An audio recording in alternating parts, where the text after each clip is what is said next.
j'avais pas... Tu sais, je faisais un salaire de 10 000 $ par année. Là. C'est la misère, là. Parce que je prêchais dans le désert. Tout le monde disait « Oh, c'est important cette affaire-là », mais personne n'était prêt à mettre de l'argent là-dessus. Parce que l'algorithme de Google avait comme tout pris son trafic. T'sais. Fait que lui, il dépendait trop du SEO, il dépendait trop du trafic organique qui est généré par les moteurs de recherche. Puis là, soudainement, Google a fait des changements à l'algorithme. Fait que là, il a fallu qu'il ferme. Parce que pour moi, il y a comme... Tu sais, on est dans la courbe de désillusion que je te parlais tantôt, là. Tu sais, la crypto, là, la désillusion, on est dedans aussi un peu, là. Il y a comme pas mal de monde qui ont débandé de ça. Mais je trouve que il y a encore un layer de bullshit quand même très, très important là-dedans encore. Les influenceurs, tu sais, à Radio-Canada, là, tu le sais c'est quand que c'est une pub que tu écoutes, puis tu le sais c'est quand que tu écoutes les nouvelles. Un influenceur, tu le sais pas. HEC, j'ai fait ma maîtrise à HEC. J'étais un grand donateur à la fondation des HEC. J'ai une bourse à mon nom à HEC. J'ai chargé de cours depuis, comme je te dis, 17 ans, plus 2 ans de professeur. J'y crois, là, tu sais, j'ai donné, là, j'ai montré ma loyauté. Puis, mais quand je suis arrivé là-bas, j'ai découvert une organisation qui est...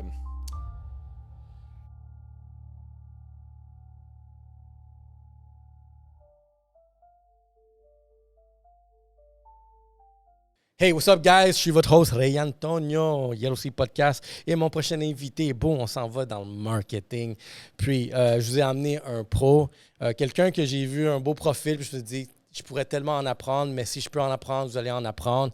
Aussi, c'est un professeur au HEC Montréal, donc pour un ancien étudiant, ça me fait plaisir de pouvoir parler de quelqu'un qui était justement à l'interne. Et donc, je vous présente le président et cofondateur de Adviso, une agence marketing en stratégie qui convertit vos données en prospérité. Pas pire? J'aime ça. Jean-François Renaud, bienvenue. Salut, enchanté. Merci ça fait pour l'invitation. Merci d'avoir accepté, c'est super cool. De pouvoir rencontrer des personnes maintenant qui genre de quelque chose de beaucoup plus avancé, évolué. Ça n'en est pas pire. Peut-être, on ne sait pas. Peut-être pas, finalement. Peut-être c'est toi qui vas m'apprendre des affaires. J'espère. Honnêtement, oui, j'espère. Mais j'aime ça. Donc, comment ça va? Comment ça va? Ben, écoute, déjà, je dois dire, je ne suis plus professeur à HEC. J'ai donné ma démission il y a à peu près 1 mois. C'est pas toi. C'est pas parce que tu n'as pas fait tes devoirs. C'est parce que je ne l'ai pas encore annoncé. Au moment où ça va sortir, peut-être ça va être annoncé, mais je vais l'annoncer là, dans début septembre. Ça fait 19 ans que j'étais là, puis j'ai pas. Il y a des choses que. Je pensais de faire comme une deuxième carrière là-bas, parce que je te raconterai peut-être tantôt, là, je suis en train de faire une relève entrepreneuriale chez Adviso. Ouais. Fait que je suis en train de vendre à mes employés graduellement à l'entreprise. Fait que je suis moins dans les opérations quotidiennes. Fait que ça m'ouvrait la porte à avoir une deuxième carrière. J'ai juste 45 ans. Fait que je me disais. Ça faisait longtemps que j'étais à HEC. Je me disais, ça va être le fun, je vais pouvoir faire ça. Mais il y a toutes sortes d'affaires pour toutes sortes de raisons. Je sais pas, mes illusions ont été un peu brisées. Donc, j'ai décidé de quitter. Ben, on est curieux, on va savoir ça par rapport aux illusions après. Hey, what's up, guys? Je veux prendre une petite pause puis vous faire un rappel. Est-ce que vous avez fait votre fitness dernièrement? Vous le savez déjà ici, on est en partenariat avec Shop Santé. On est ici pour encourager le meilleur fit pour vous, pour que vous soyez en santé autant spirituellement, mentalement, mais physiquement. C'est important d'avoir une balance. Puis c'est pour ça que, avoir un partenaire comme Shop Santé dans lequel on encourage fortement, c'est vice-versa.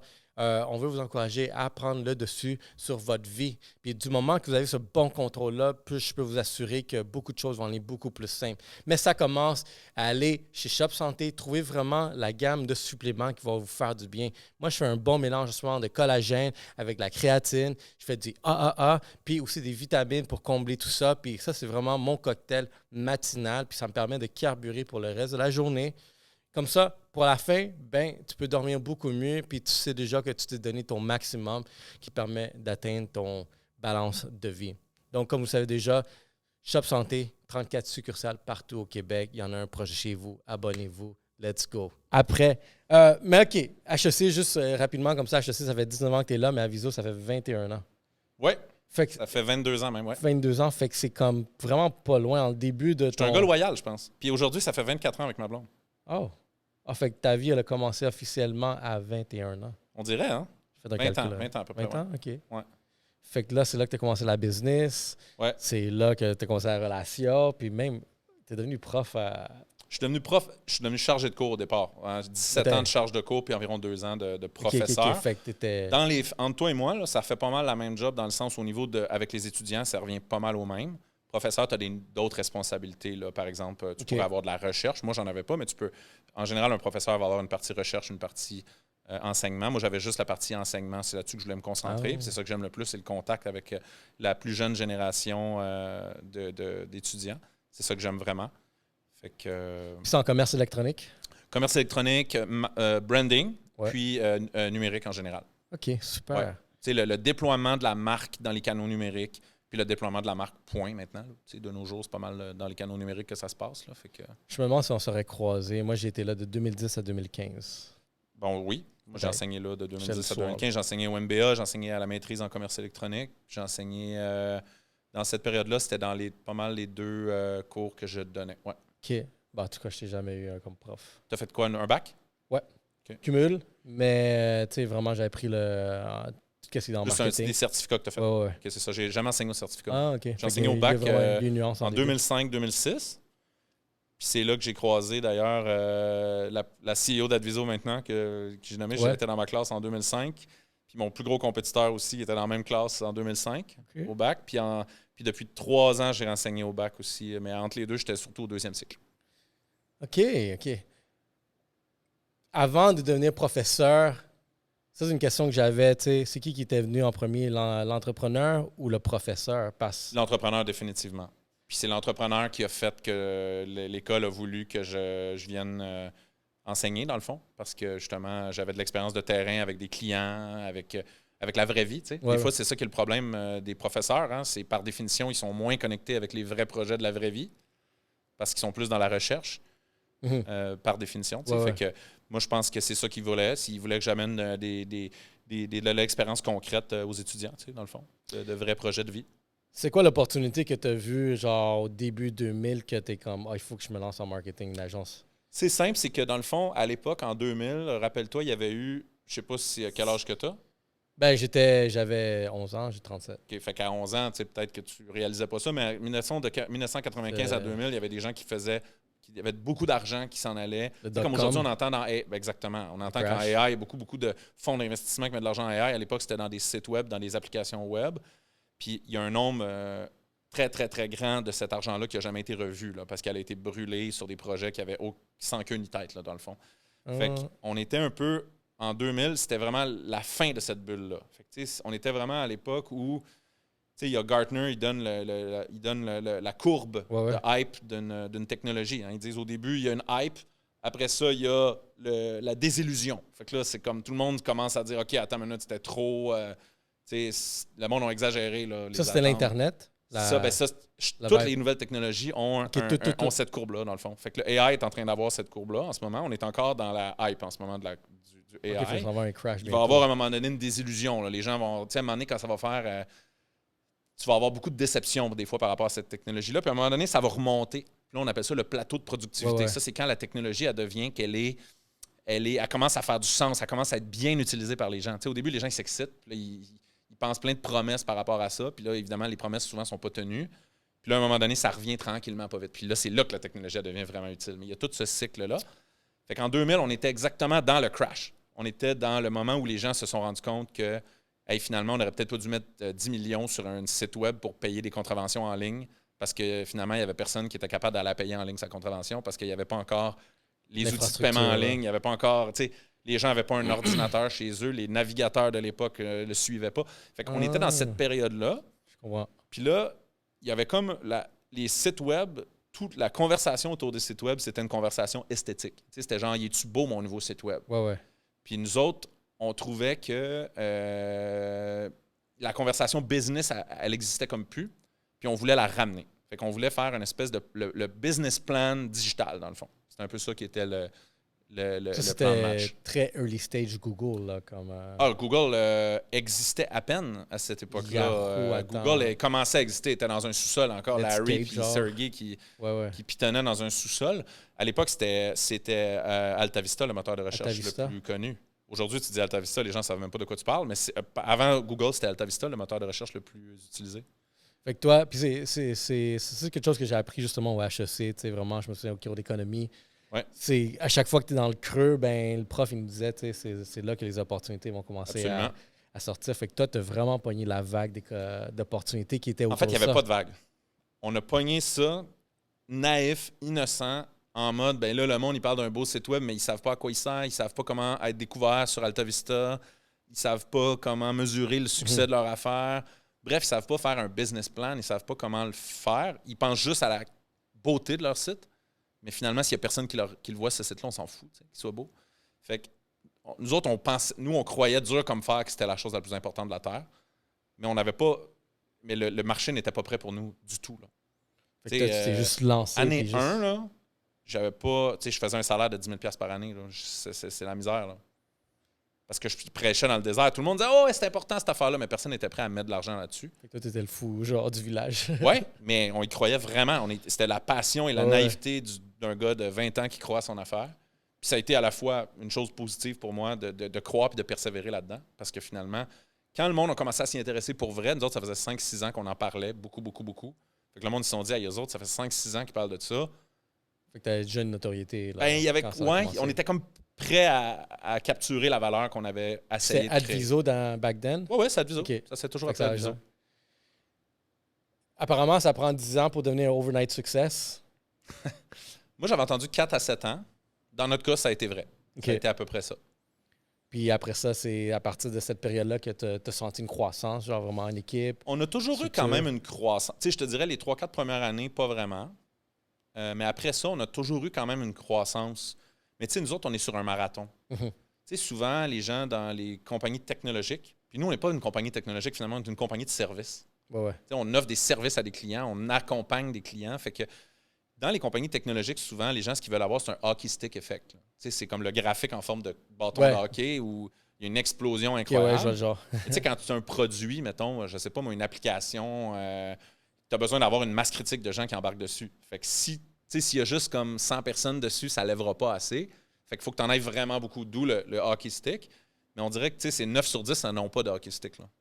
Mais en service, tu peux y aller plus sur une courbe. Tu sais, nous, on a toujours dit on est plus sur un marathon. On est plus dans du 10, 15, 20 % par année de croissance. Mais quand tu fais ça pendant 23 ans, à un moment donné, ça commence à... Ça fait beaucoup de croissance pareil. Là. Et qu'est-ce que tu vois en ce moment? Là, vous êtes rendu, est-ce que vous êtes parmi les tops, j'imagine? Ben, tu sais, je te dirais pas on est les tops. Là. Je trouve que déjà, je vais laisser d'autres dire ça s'ils veulent. Mais nous, tu sais, je pense qu'on a une niche. On a des spécialités, on a des best of breed. On a des services qui sont vraiment très, très forts. Là, comme on a un service de tout ce qui est les données marketing. Tu sais, capturer, organiser, exploiter, valoriser des données marketing. Pour vrai, je pense qu'on est dans les top. Fait que t'es pas pire mon intro. Oui, absolument. Ben, c'est pour ça, absolument. Quand je t'ai dit que t'étais pas pire, j'étais sérieux. Je la trouvais très bonne. Nice. Fait que, tu sais, on fait ça. On fait aussi du média. Tu sais, on fait de l'achat média. On aide nos clients à se faire voir dans des médias. Donc, ça, c'est une des choses sur lesquelles je pense qu'on est vraiment bon. On apporte des choses que les autres n'apportent pas sur le marché. On amène une vision de data derrière. On amène une vision de performance. Fait que, tu sais, on est bon dans plusieurs de nos secteurs. On optimise le trafic qui rentre sur un site web, on l'optimise de manière à... Tu sais, à un moment donné, c'est le fun d'attirer du trafic, mais si tu fais rien avec, ça sert à rien. Il faut qu'il y ait un purpose. Fait que, tu sais, sur ces 3 aspects-là qu'on couvre, qui sont nos principales business, je pense qu'on est pas mal fort. Puis on a fait des choix. Tu sais, on a sacrifié des affaires. Les gens nous disent « pourquoi vous ne développez pas des sites web? » Parce qu'on ne veut pas développer des sites web. On veut se concentrer sur ce dans quoi on est bon. Pourquoi vous ne faites pas du design? C'est parce qu'on pense qu'on n'a pas le bon DNA pour ça. On a un DNA de comptable du web. Là. Nous autres, on a un DNA les chiffres, crunch. de chiffres, de data. C'est comme, chiffres, on est des créatifs dans les solutions qu'on propose, mais on n'est pas des créatifs dans le sens qu'on utilise Photoshop à longueur de journée pour faire du design. Là, fait que, on n'offre pas de la création. On offre des solutions créatives pour améliorer les affaires de nos clients. Vous racontez l'histoire des chiffres de l'entreprise pour les monétiser. Des fois, on la découvre aussi parce que souvent, ils ne savent pas. C'est le fun. Ils ne connaissent même pas leurs histoires de chiffres. Regarde, moi, je suis un expert lead gen. Ça, c'était ma profession, qui est ads aussi. Puis, j'aimais ça, des fois, fouiller, genre, tous les analytiques, voir qu'est-ce que je pouvais trouver, tu sais, des petits trucs, là, comme, admettons, il y a eu une phase, dernièrement, je ne sais pas si ça marche autant, mais tu sais, j'avais un client que c'était un produit qu'on poussait sur Amazon, par exemple, puis c'était genre des produits de santé. Il y avait beaucoup de Santé Canada impliqués en tout ça. Puis il y avait tellement de normes puis tout ça, mais tu vois, je checkais que dans DuckDuckGo, par exemple, je suis comme, il y a de la population, il y a des ventes qui viennent de DuckDuckGo. Je suis comme, OK, ben on va aller monétiser dessus parce que tu es sur Google. Dès le début, il y a beaucoup de termes là, qui ne passaient pas. Ton SEO, sinon il y en avait d'autres sur Amazon aussi. Ça, c'était un casse-tête. Oui, ben ça dépend de toute ta clientèle. Tu sais, DuckDuckGo, par exemple, ça va être une clientèle un petit peu rebelle. Là. C'est des gens qui vont refuser le corporate domination de Google, fait qu'ils s'en vont sur DuckDuckGo. Fait que si ton produit, il cible des gens comme ça, c'est certain que tu vas aller chercher. C'est un produit qui encourage les façons de vivre holistiques. Absolument. Fait que tu peux comprendre DuckDuckGo, là. Ben, c'est ça. Il y a un petit côté révolutionnaire, là. Spirituel, c'est ça. Non, c'est ça. on s'éloigne genre du pharma, mais on va aller sur des trucs plus naturels. Puis... Ben, alors que le pharma va plus être omniprésent sur Google. Fait que, ben oui, je comprends. Fait que selon ta clientèle cible, ça peut être extrêmement bien. Des fois, même, nous autres, on va sur Bing. Tu sais, je veux dire... Bing, je l'ai vu longtemps aussi. Puis c'est vrai que des opportunités, il y en a toujours sur Bing. Il n'y a pas des grands volumes, mais ça coûte moins cher que sur Google parce qu'il y a aussi moins de compétition. Il y avait des avocats sur Bing aussi, que ça marchait très bien. Nous autres, des fois, on fait la joke, on dit que les gens qui sont sur Bing, c'est les gens qui ont installé à l'époque Sympathico, le CD-ROM pour avoir l'Internet, puis ça leur a mis leur page d'accueil sur Bing. J'ai entendu ça là. Puis que genre, elle est restée là, ils sont pas capables de la changer. Genre. Mais c'est une blague, là, plus. C'est une blague ou c'est vrai? Parce que j'ai déjà entendu que les personnes, admettons, durant une période que Microsoft poussait beaucoup Bing, par exemple, t'achetais ton laptop, c'était Bing qui popait par défaut. Là, fait que, OK. Avant ça, moi, quand je te parle de Sympathico, c'est avant. Ouais, je pense qu'il y en a quand même... Les gens ont changé leur ordinateur depuis, là, je pense. Mais donc, ça serait plus ce que toi, tu dis avec Bing. OK, intéressant. C'est bon voir les points en commun. C'est toujours fascinant, comme je dis. C'est quelque chose que je veux annoncer, je pense que cette conversation va être très geeky, genre marketing. Ça se peut. Mais j'adore parce que j'ai de la misère des fois à parler avec du monde qui sont capables d'interpréter ce que je dis d'une façon très évoluée. Puis toi, je pense que... Qu'est-ce que tu voulais dire tantôt par lead gen? Non, je te niaise, je sais c'est quoi cette blague. Tu vois? Boum. Tant mieux, j'espère. C'est une joke, on parle de ça au quotidien. Nous autres, on est une business de lead gen, d'ailleurs. Tu sais, Adviso, dès le début d'Adviso, tu sais, quand je te disais au début qu'on crevait de faim là, les premières années, puis que les gens, ils disaient, ils s'en foutaient un peu de ce qu'on faisait, tu sais, ben, pendant ce temps-là, nous autres, on écrivait des contenus. On écrivait des articles là, en 2002. Là, on écrivait des articles pour se faire connaître. De contenu en 2002. Ouais, vraiment. Okay. Puis notre but, c'était de générer de la business. Fait que c'était du inbound marketing avant même. Je pense que c'était pas un terme qu'on utilisait à l'époque. Puis c'était, tu sais, lead generation, on l'utilisait, on disait pas lead gen, on disait peut-être générer des prospects. Ça venait beaucoup de la France, ce langage-là. Mais bref, tu sais, ça fait des années que je fais ça. Là. Ouais, mais tu vois, regarde, quelque chose aussi d'une beauté comme encore là, tu sais, la raison aussi pourquoi je suis allé vers le podcast, mais aussi on dit Black Box Media ici, c'est que durant la pandémie, vous l'avez peut-être remarqué, moi j'ai remarqué que les ads coûtaient 3 fois 3. Ouais. Ça a juste monté, fait que je suis comme, tu sais, je peux pas continuer comme ça. J'ai mes clients. Il fallait que tu crées ton propre contenu. Je suis comme, OK. J'ai senti comme il va falloir aller à la base, qui était l'organique. Tu sais, back then, quand j'ai commencé genre du marketing en 2010 environ, tu pourrais prendre ta page de ton site web, tu stuffais genre des keywords, tu mettais tout ça en blanc puis sur un fond blanc, fait que ça apparaissait jamais. Google, rank. 2010, c'était risqué de faire ça un peu quand même. C'était la fin genre du... C'était la fin. C'est là que j'ai embarqué, fait que on faisait encore ça, puis... Okay. Mais encore là, c'est des choses qui ne marchent pas. Je suis comme, je sais pas, ça... C'est la base du organique que j'ai connu, puis ce que j'ai réalisé avec les médias sociaux, le podcast, la création de contenu qu'on fait derrière ça, on atteint du organique sur des chiffres monumentaux. Puis avec juste les conversations que j'ai avec d'autres, j'ai un invité juste dernièrement qui est venu, Olivier Colt. Lui, il avait un livre. Ouais. Aussi, tu sais quoi, on va pousser le livre. Il a fait des ventes sur son livre, juste le podcast. Juste... C'est clair. Parce que, tu sais, l'idée, c'est que je veux m'asseoir des personnes puis voir l'authenticité derrière les personnes. Je veux que tu sois, tu sais, t'es Jean-François, le monde te voit également. De la même façon que je t'ai vu sur LinkedIn, on dirait que c'était une personne différente. Parce que c'est sûr que tu sais, sur LinkedIn, tu sais, regarde, tout le monde est genre médaillé. Là, je sais pas si tu as vu ça. Ouais. Toutes les médailles, genre, possibles. Mais je trouve que sur LinkedIn, tu sais, il manque vraiment cette authenticité-là des gens. Prendre le temps de connaître la personne puis d'avoir des conversations sur ce qui est important, c'est quoi sa vision. Bâtir le relationnel. Ben oui, 100%. Puis, tu sais, je voulais une plateforme où est-ce que, tu sais, je veux bâtir ce relationnel parce que selon moi, c'est ça qui win le marketing. Absolument. Bâtir de relations. Oui, puis de toute façon, tu sais, je veux dire, si ton produit, il a toujours besoin. Tu sais, je pense que maintenant, nous, on en vend des ads, là. On en vend beaucoup. Mais je crois sincèrement à un mix, tu sais, pour pas être jamais dépendant d'une seule source. 100%. C'est la chose la plus importante. Je regardais la semaine passée, il y a 2 semaines, un gars que j'apprécie beaucoup, Julien Brault, qui a fermé Art Bacon parce que... Ah oui, il l'a fermé? Parce que l'algorithme de Google avait comme tout pris son trafic. Fait que lui, il dépendait trop du SEO, il dépendait trop du trafic organique qui est généré par les moteurs de recherche. Puis là, soudainement, Google a fait des changements à l'algorithme.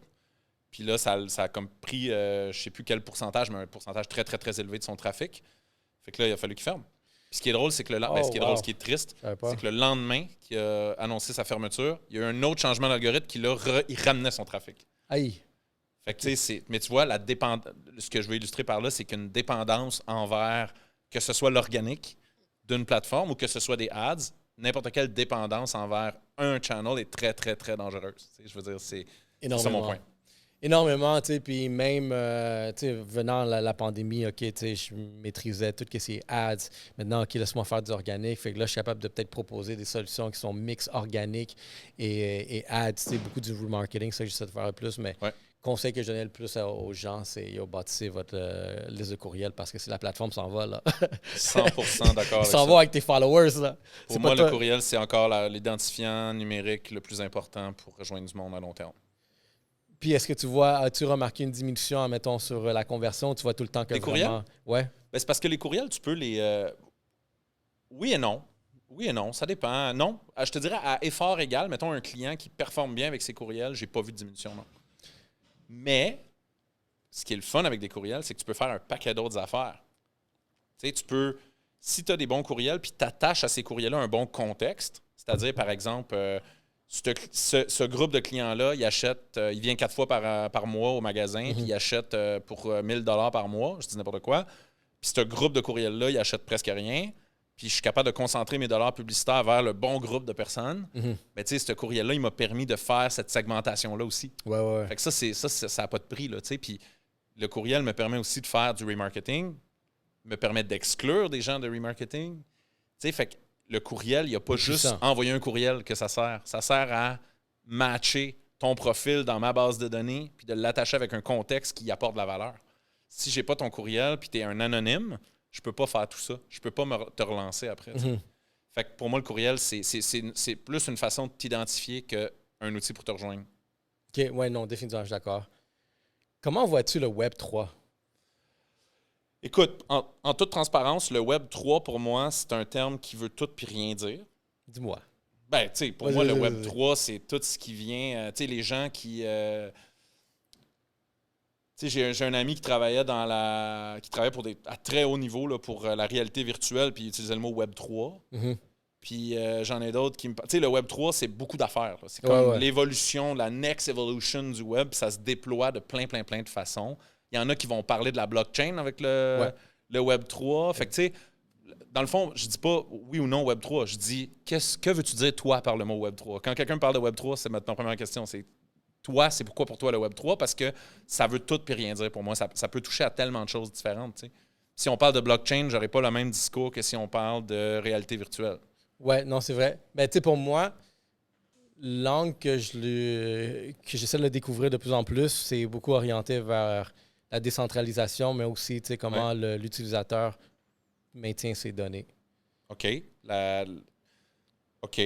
D'accord. Ben, tu veux, pour moi, ça, c'est pas du Web 3. C'est un concept qui est plus précis que Web 3. Ah ouais? Ben, dans le sens que, tu sais, je veux dire...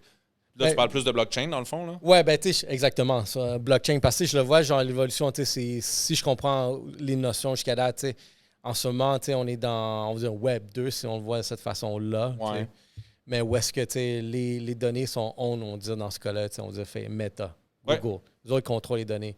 Mais, tu sais, si je comprends bien, la prochaine évolution, c'est où est-ce que l'utilisateur, tu sais, toi, JF, moi, Ray, on va contenir on va posséder nos données, puis c'est nous qui va pouvoir, toi, soit les revendre, c'est vraiment une plateforme. Tu sais, il y a bien des limites à ça aussi. Hein? C'est pas aussi simple que ça en a l'air. Tu sais, demain matin, je te dis c'est dans blockchain. Là. C'est comme si je te dis, hey, j'ai caché une aiguille sur l'île de Montréal. Tu peux la trouver, il n'y a pas de problème. C'est la même affaire, la blockchain, des fois. Tu sais, c'est immense, la blockchain. Ouais. Il y a des entreprises qui créent des moteurs de recherche pour trouver des affaires dans la blockchain parce que c'est pas... Tu sais, c'est trop facile de dire c'est dans la blockchain. C'est beaucoup plus complexe que ça. C'est quoi le blockchain? C'est comme... c'est comme même les geeks que je connais, ils ont de la difficulté à me dire, tu sais, j'ai une amie récemment, son mari est décédé, puis il avait mis tout son argent dans la blockchain. Il avait mis tout son argent dans un flat wallet de crypto, dans la blockchain, nanana. Personne il n'a pas accès à l'argent. Là. It's fucking lost, là, tu sais. Fait que je veux dire, tu sais, des fois, là, un notaire puis une banque, là, c'est bien pratique, là. OK? Pour la vraie vie, là. Ouais. Fait que, tu sais, mon point, c'est pas, je suis pas anti ça. Mais tu sais, des fois, quand l'autre fois, un membre de mon équipe vient me voir et dit « Hey man, j'ai acheté ton terrain chez vous dans une réalité virtuelle, whatever. » M'en calisse, man. On s'en fout de ça, là, tu sais. C'est comme, il y a de la hype beaucoup là-dedans. Tu sais, il y a tellement de bullshit dans ce monde-là. Tu sais, il y a tout le temps un first mover qui fait quelque chose de hot, puis là, il y a genre 100 000 copycats qui font exactement la même chose en espérant devenir riches, mais finalement qui perdent. Tu sais, fait que, tu comprends, c'est comme, pour moi, il y a comme, tu sais, on est dans la courbe de désillusion que je te parlais tantôt, là. Tu sais, la crypto, là, la désillusion, on est dedans aussi un peu, là. Tu sais, il y a comme pas mal de monde qui ont débandé de ça. Je te dis pas que je suis anti-crypto, au contraire. Je pense qu'il y a plein... En as-tu? As-tu la crypto? J'en ai un petit peu, mais j'en ai plus pour le fun, je te dirais, pour regarder qu'est-ce qui se passe. Moi, en ce moment, j'aime mieux des fonds indiciels qui réduisent mon risque. Tu sais, moi, mon risque que je contrôle, il est chez Adviso. Ouais. Tu sais, fait que... Et je le contrôle. J'ai la main sur le... Tu sais, je suis capable de l'influencer, je suis capable de le gérer. Fait que mon argent que j'ai accumulé, je préfère la donner à quelqu'un qui s'en occupe, que c'est sa job dans la vie, puis que lui, pendant que je suis dans un meeting en train de régler un problème dans mon risque, lui, il est capable de s'occuper de trader ce qu'il a à trader. Tu sais. OK, je comprends. Tu sais, il m'a appelé il y a 2-3 jours pour me dire hey, en ce moment, il y a vraiment une opportunité avec les obligations parce que le taux d'intérêt va baisser. Nanana. Je suis comme go, man. Go. Tu sais, fait que j'en achète de la crypto on the side, plus pour le fun, pour voir comment ça réagit, tout ça. Mais je trouve que il y a encore un layer de bullshit quand même très, très important là-dedans encore. Ben, je pense qu'on le voit aussi beaucoup dans tous les cycles. Puis là, c'est le fun de voir que toi, tu as vu plusieurs cycles. Là, tu dois c'est ça, fait que tu es plus capable de voir comment te positionner par rapport à ça. Le cycle du 2000, tu dois en avoir. Au début 90, il y en avait un autre, genre 80. Au début 90, c'était quoi? Ben, tu sais, tu as eu. Début 90, c'était le bug de l'an 2000. Il y avait. Le Y2K, là. Tu sais, il y a du monde aussi qui aime ça inventer des problèmes pour faire de l'argent avec ça, là, on va se le dire. Là. Tu sais, il y a eu le bug de l'an 2000, c'était quand même une belle... Protégez-vous, ouais. Hey, votre cadran, il va switcher, là, puis tout va arrêter, là. Écoute, là, c'est comme... Hey, il y a des compagnies d'IT qui ont fait de l'argent avec ça, t'as pas idée, là. Tu sais, il y a des chalets sur le bord du Mampremaga qui ont été payés par le bug de l'an 2000, là. Fait que je veux dire, c'est la même bullshit que la crypto, tu sais, je veux dire...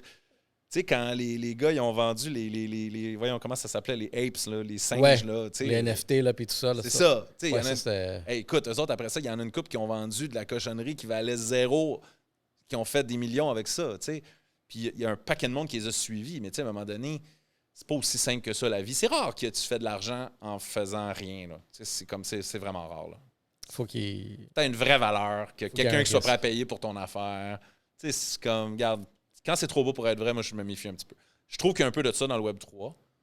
Ou tu sais, des affaires comme, OK, le DJ là, qui a eu un mort l'autre fois dans son concert, là, Travis Scott, tu sais, qui avait fait ce lancement de son album pendant la COVID, puis il y avait eu genre 3 millions de personnes qui étaient venues dans le jeu que tout le monde joue. Là. Tomorrowland? Non. Fortnite, merci. Ouais, le jeu, tu sais, c'est allé dans Fortnite. Tu sais, tout le monde disait, ah ouais, maintenant, là, c'est l'avenir des lancements d'albums, puis nanana. Tu sais, on a eu c'était la pandémie, tout le monde était chez eux, mais il y en a pas... Tu sais, fait que du Web 3 où les gens ont le goût de vivre une vie virtuelle, moi, pour l'instant, je suis comme... Va au Japon, là, le monde, ils ont des blondes virtuelles pour de vrai. Là. Ouais, ça là-bas, c'est... Puis, tu sais, moi, je suis pas sûr que j'ai le goût d'aller là. Tu sais, moi, j'aime bien ma blonde réelle. Tu sais, une blonde virtuelle, je sais pas toi, là, mais non. Non, c'est correct, j'aime ça le physique. C'est ça. C'est tangible, c'est ce que je peux toucher. Exact. OK. Fait que tu sais, le Web 3, oui, il y a plein... Dans le fond, pour moi, le Web 3, ça veut juste dire la prochaine évolution du Web. Puis j'ai aimé ça que tu as dit tantôt quand tu as dit, tu sais, Web 2, le monde, ils ont donné leurs données. Puis là, le Web 3, il faut ils ont comme une espèce de prise de conscience. Puis là, ils commencent à catcher que leurs données ont une valeur réelle. Tu sais, que leurs données sont monnayables pour de vrai. Puis là, il y a une prise de conscience, une responsabilisation aussi par rapport à ça. Ça, c'est un volet du Web3 que je pense qui est intéressant. Bien, c'est ça que je découvre aussi un peu dans ce monde-là aussi, créateur de contenu, où est-ce que... tu sais, surtout avec les médias sociaux, par exemple, drôlement, Le Black Box, on dirait qu'il se gère comme un record label, je trouve ça. Dans le temps, il y avait un record label de musique. Tu as ton label, puis après, tu as tous tes artistes, puis c'est le label qui fournit tous les contrats. Toi, tu as ton label, puis tu as tes productions de contenu. Exactement, tous mes artistes derrière ça. Tes marques, dans le fond. Oui, exactement. Mais je trouve qu'en ce moment, il y a une opportunité vraiment d'être plus indépendant, encore là, de posséder ce que tu fais sans que ce soit quelqu'un d'autre, un tiers parti qui c'est la beauté des podcasts, parce que tu n'es pas associé à une plateforme. Tu peux distribuer sur toutes les plateformes. Il y en a une qui te fait chier, tu en as 5 autres. Ça, c'est vraiment bien. Puis tu contrôles ta valeur. Tu peux avoir des commanditaires qui sont intégrés dans ton contenu. Fait que tu n'es pas dépendant d'une plateforme publicitaire non plus. Fait que c'est très bien. Là. C'est une évolution. Fait que c'est là que j'essaie de voir vraiment c'est quoi les prochains outils, c'est quoi les prochaines plateformes, les tendances qui vont venir avec ça. Là, dernièrement, j'ai des amis aussi qui sont beaucoup dans le VR. Ouais. Mais c'est super intéressant parce que j'ai fait un scan 3D vraiment de moi. J'ai un avatar 3D. Puis là, ils sont en train de créer des mondes. Il y a un social media qui sont en train de créer. Shout-out à Genius. Je sais pas si tu connais Genius XR. Moi, le VR, s'il y a une affaire que je crois pas, c'est ça. Ah ouais? Ouais. Tu penses que l'humain va jamais se rendre... Non, je pense pas ça. Je pense que pour l'instant, on n'est pas prêt à ça. Tu sais, il y a eu... j'ai vu des productions de plusieurs millions de dollars avec genre, il y en a une, je nommerai pas la compagnie, mais il y en a une compagnie qui fait ça, des grosses productions. Là. Je te parle, ils ont fait une production avec Obama là, pendant qu'il était président. Là. Chris, il y a 70 000 vues sur YouTube sur leur affaire. OK. Tu comprends? Fait qu'à un moment donné, c'est magnifique, c'est le fun, mais il n'y a pas d'audience. Il n'y en a juste pas d'audience.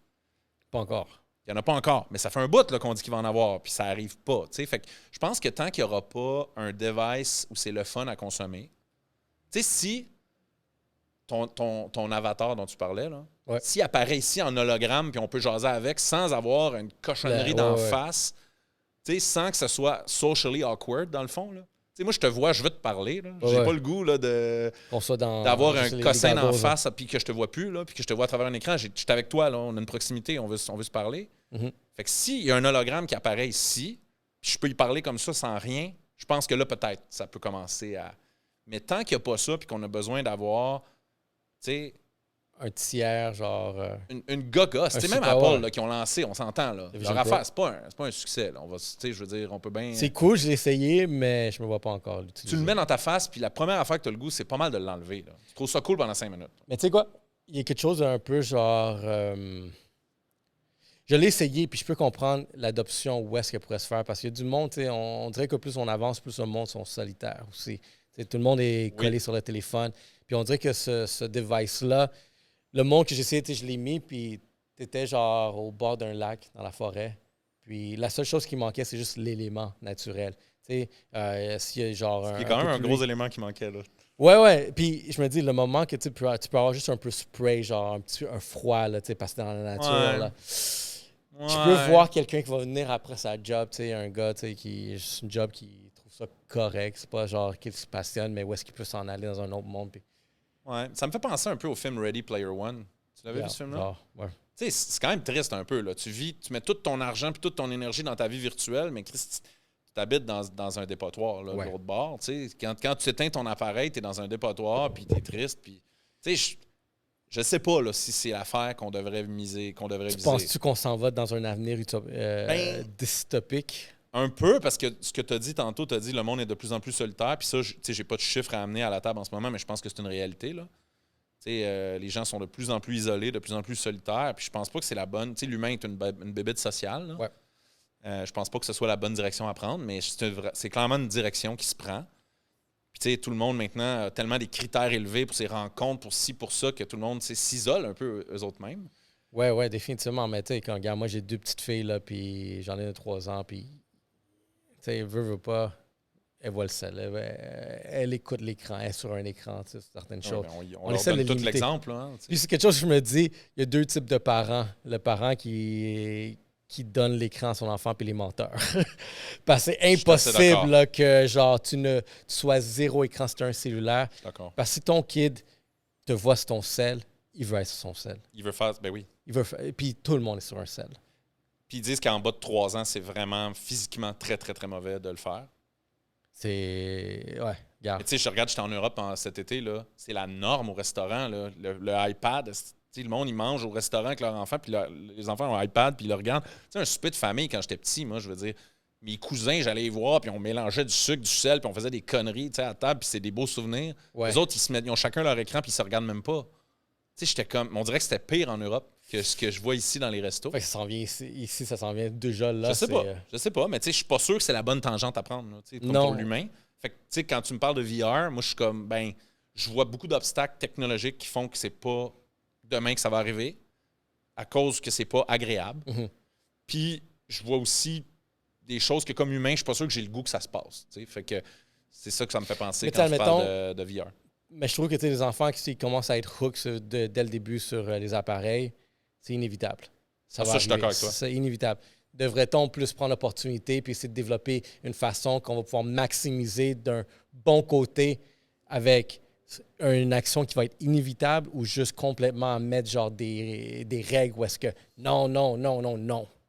Je pense que c'est correct qu'il y ait des moments où c'est non. T'sais, moi, mettons 100%. À la table, de créer des rituels importants. Dans ta famille, tu peux décider que nous, à table, il n'y en a pas de téléphone. Puis on se parle, puis c'est important pour nous. Puis tous les soirs, on fait ça. Puis il faut que tu manques ce rituel-là, il faut que tu aies une méchante bonne raison. Puis tu peux créer des moments. C'est pas que c'est interdit l'écran, c'est que le rituel est important. Le rituel, j'aime ça. Fait que ça, je trouve que ça peut être ça. Dire à un ado, fais pas ça parce que je veux pas que tu fasses ça, je te garantis que la seule chose qu'il va avoir le goût de faire, c'est ça. Fait que ça sert à rien. Mais si tu lui inculques l'importance de ce rituel-là, puis pourquoi on le fait? Hey, c'est parce que moi, je veux qu'on communique ensemble, puis je veux qu'on ait une relation, puis je veux te comprendre, puis je veux pouvoir t'aider, puis je veux te voir grandir, puis j'ai une responsabilité à te faire évoluer comme humain. C'est des bonnes raisons quand même, tu sais. C'est comme... Mais, tu sais, comme je te dis, c'est inévitable, mais penses-tu que quand même, genre...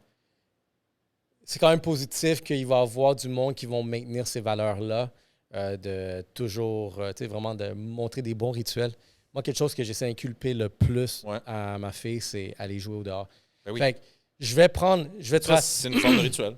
Je vais travailler plus tard. Je vais finir de travailler beaucoup plus tard. Mais à condition que je l'amène au parc tous les jours, s'il faut. Jusqu'à temps que ce soit genre une tempête de neige. Là. C'est peut-être là que j'essaie de bâtir. Mais elle va se rappeler de ça. T'sais. Ça, c'est des moments qu'elle va avoir passé avec toi que personne ne va jamais lui enlever. Puis justement, je me dis, moi, j'en parle un peu beaucoup dernièrement parce que je suis un jeune père, mais avec d'autres pères aussi qui viennent ici. Mais tu sais, je suis encouragé aussi justement parce que, admettons, je m'en vais au trampoline avec ma fille. Je suis le seul père qui saute. Je vois genre un bench. Là. Ils sont tous sur leur téléphone. Un peu genre en bon point sur le cellulaire. Puis je trouve comme, on peut pas devenir comme là, ça. Tu donnes un mauvais exemple. Puis tu sais, je veux être la personne, tu sais, comme, non, moi, je vais là. Puis elle veut que j'y aille.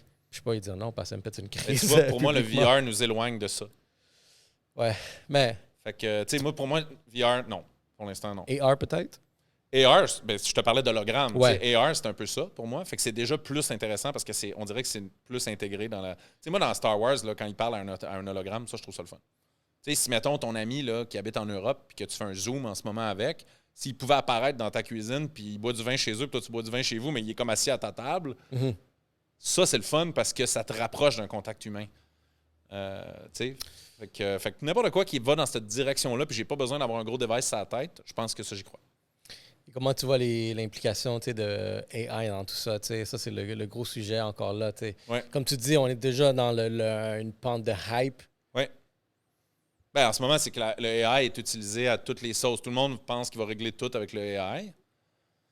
Puis je pense qu'ils ont raison dans certains cas, mais ils n'ont pas raison dans d'autres cas. Là. Les organisations, là, ils ont de la misère. Les grandes entreprises sont pas...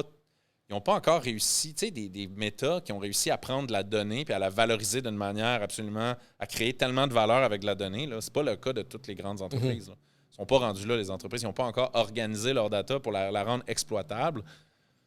Puis, tu sais, ils s'enfargent d'un fleur du tapis de la sécurité informatique puis tout ça. Ils s'inventent. Tu sais, les IT, ce n'est pas les départements qui sont toujours les plus innovateurs dans les entreprises en ce moment. Non, ils sont juste la suivre, là. Fait que, tu sais, il y a comme ce que... la vision AI qui est exprimée par les entreprises, puis leur capacité à la livrer à l'interne est souvent déconnectée. Puis la AI comme telle aussi s'overhype. Je veux dire... Mais là, c'est tout... Si tu demandes à quelqu'un, là, c'est combien... Le AI, souvent, va te... Puis quand je dis le AI, mettons, je fais référence, je ne sais pas si je nomme plus précisément, du Gen AI, comme de la génération de texte. Il y a beaucoup de fausseté, de déception. Il y a plein d'affaires, il y a plein de problèmes là-dedans. Moi, personnellement, des fois, quand je relis... Quand, mettons, tu fais tu travailles un travail d'école avec quelqu'un, puis la personne, elle a écrit un paragraphe, tu le relis, puis tu te dis, Chris, c'est vraiment poche. Comment elle a écrit ça? D'essayer de gosser le texte de quelqu'un d'autre, des fois, c'est plus long que de l'écrire correctement toi. C'est un peu ça que j'ai l'impression des fois que ChatGPT. C'est comme, des fois, je me dis... Vrai. Tu vois déjà le... C'est ça. Fait que je pense que l'AI va t'aider à débroussailler, il va t'aider à explorer des avenues, il va t'aider à ne pas oublier certaines affaires. Mais il dit de la bullshit en tabarouette aussi, là, tu sais. Mais t'as vu la version de Elon Musk, le Grok? Oui. Ou est-ce qu'il veut mettre donner peut-être un peu de personnalité? Ce que je comprends, je l'ai pas utilisé Elon Musk, encore. il pense robot. Lui, là, dans le fond, il pense robot. Là. Ouais. Fait que tout ce qu'il fait, c'est en direction d'avoir un robot chez vous. Là. Fait que, lui, il s'en fout de Tesla en ce moment. Il veut vendre des robots. Es-tu pour Elon Musk? Ou... Comment? Es-tu pour ou contre je trouve... sa En fait, façon? je pense qu'il est tellement... Moi, comme entrepreneur, je suis obligé d'avoir un respect pour lui. Je veux dire, il a révolutionné 3 industries. Pendant que Boeing se traînait les pieds dans l'aérospatial, puis que les compagnies d'automobiles voulaient que ça reste comme ça a toujours été, il révolutionnait les deux en parallèle. Là. Je veux dire, tu peux juste dire « Wow! » C'est comme... Le gars, il a tout ramassé les contrats de la NASA, tout en devenant le premier producteur automobile au monde. Tout ça en même temps. Là. Je veux dire, c'est comme respect. Là. Je veux dire, que tu sois un imbécile ou une personne très sympathique, tu as quand même fait ça en même temps. Puis en parallèle de ça, il a mis des puces dans le cerveau des gens.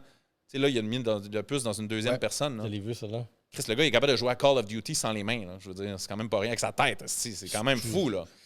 Fait que, les affaires qu'il crée, c'est absolument exceptionnel. Après ça, je veux dire, il y a genre 11 enfants, dont la moitié de ses employés qu'il a nommés à des places. Il invite Trump, il fume des battes dans un podcast, puis il dit n'importe quoi.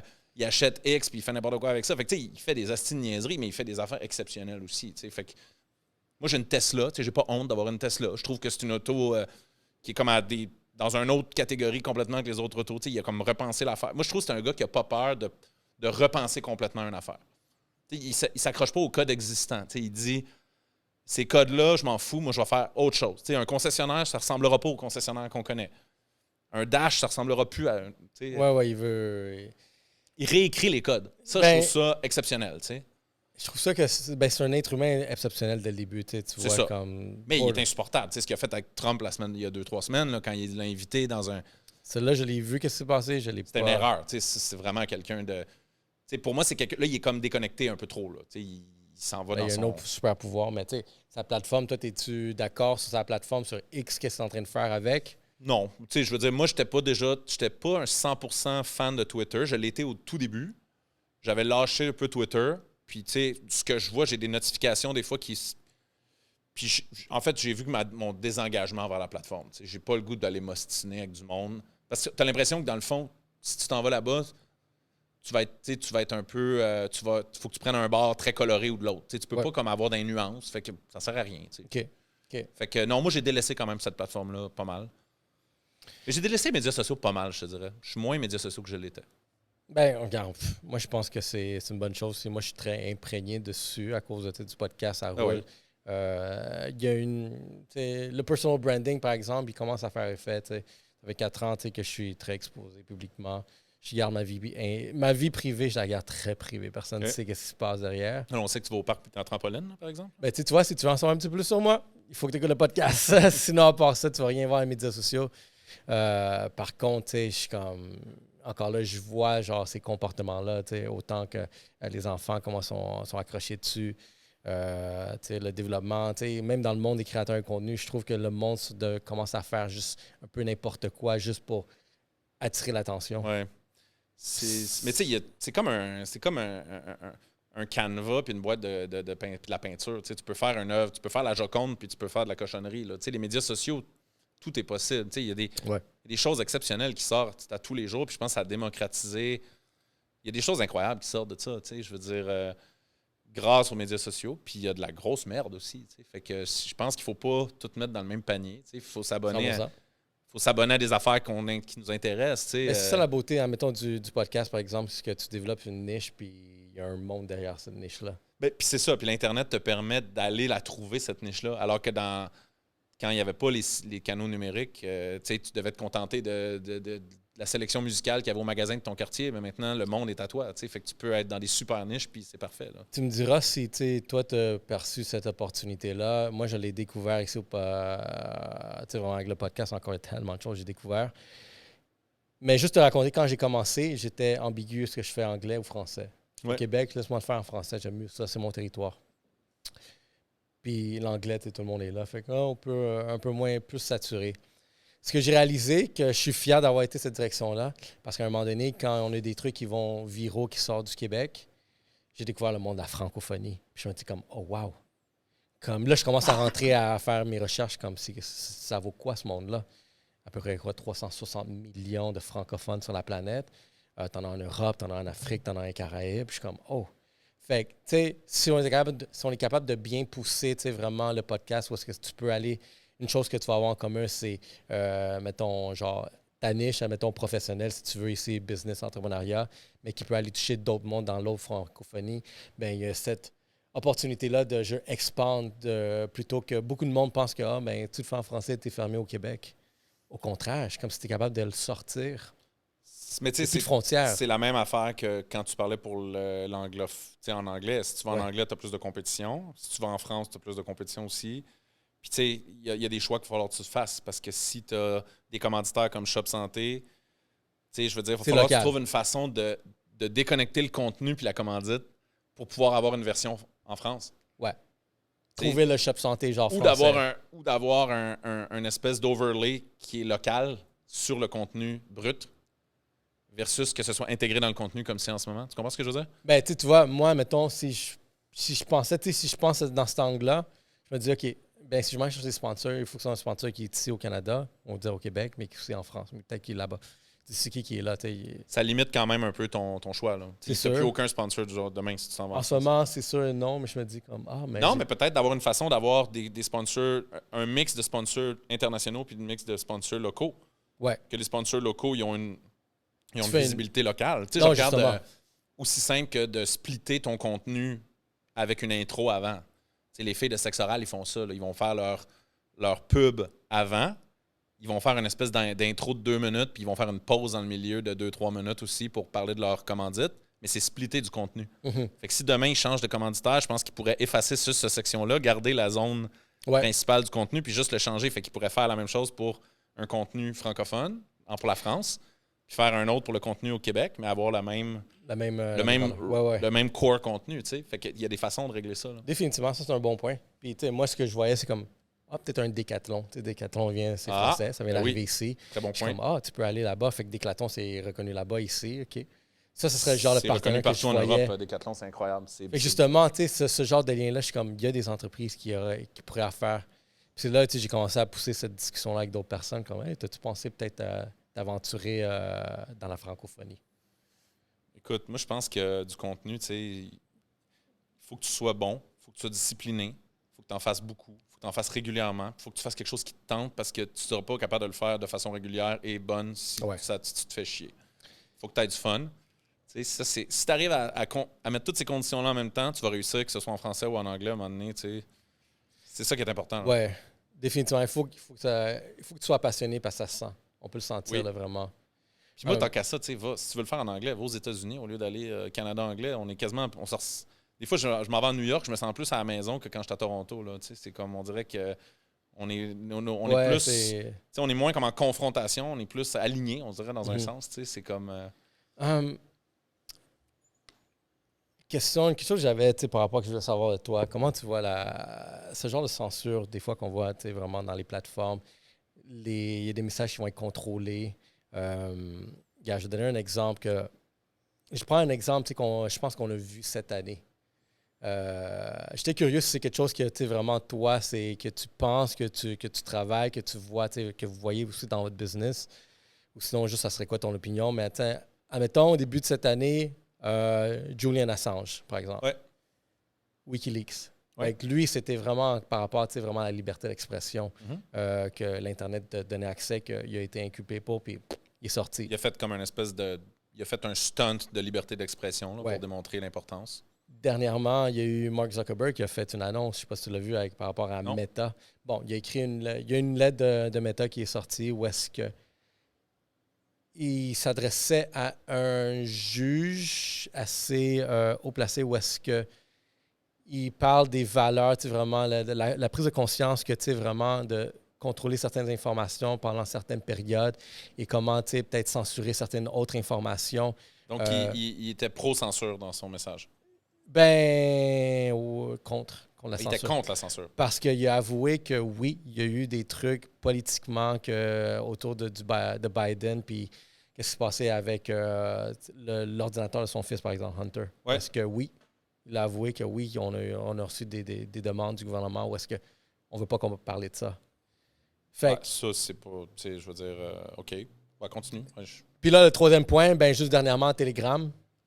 Pavel Durov, apparemment, c'est aucunement politique, mais on dirait quand même qu'il y a quelque chose derrière ça, parce que c'est une personne qui a bâti une plateforme encore là qui pousse la liberté d'expression. On dirait que tout le monde est vrai. Elon, il a acheté X pour la liberté d'expression. Elon, il n'est pas sûr qu'il l'a acheté pour la liberté d'expression. Là. Tu ne mets pas 44 milliards. Moi, je pense qu'il y a un plan plus large que ça. Il veut que X ça devienne une plateforme qui va bien au-delà du microblogging. Plus Baidu, comme WeChat, je pense. Là, plus WeChat, comme une plateforme où tu peux faire... lui, il vient... Une de ses premières business que c'est pas lui qui a fondé, mais qui a travaillé beaucoup, c'est PayPal. Ouais. Fait que il y a ça en tête. Puis WeChat, en Chine, ça fait la job d'un PayPal, d'une banque, d'un Uber, d'un Amazon. Fait que c'est un endroit à intégrer qui, tu as rendu que tu as une app dans ton téléphone quasiment. Là. C'est quasiment, ça prend le contrôle quasiment de l'ensemble de tes apps. Fait que je pense que c'est ça sa vision. La liberté d'expression... c'est un peu quand son côté entrepreneur puis son côté politique se rencontrent dans sa tête. Là. Il y a de la misère à faire la différence entre les deux, je pense. Fait que, mais tu sais, pour moi, liberté d'expression à tout prix, je suis pas toujours d'accord dans le sens où, tu sais, Telegram, là, moi, je suis pour Telegram. J'ai aucun problème avec Telegram. Mais tu sais, il y a beaucoup de crimes qui se passent sur Telegram. Là. Ouais. Tu sais, je veux dire, il y a des vendeurs de drogue, il y a des vendeurs d'armes, il y a de la prostitution, il y a toutes sortes de cochonneries qui n'ont pas d'allure qui se passent sur Telegram. Fait que moi, je crois aussi à... faut qu'on fasse attention. Tu sais, en ce moment, on a des personnes âgées qui sont extrêmement vulnérables à cause des fraudes informatiques qui se passent. Tu sais, fait qu'il y a toutes sortes d'affaires de même dans notre société. Comme société, on a aussi le devoir de protéger un peu les gens, tu sais, les gens vulnérables. Puis, tu sais, je trouve que des fois, au nom de la liberté d'expression...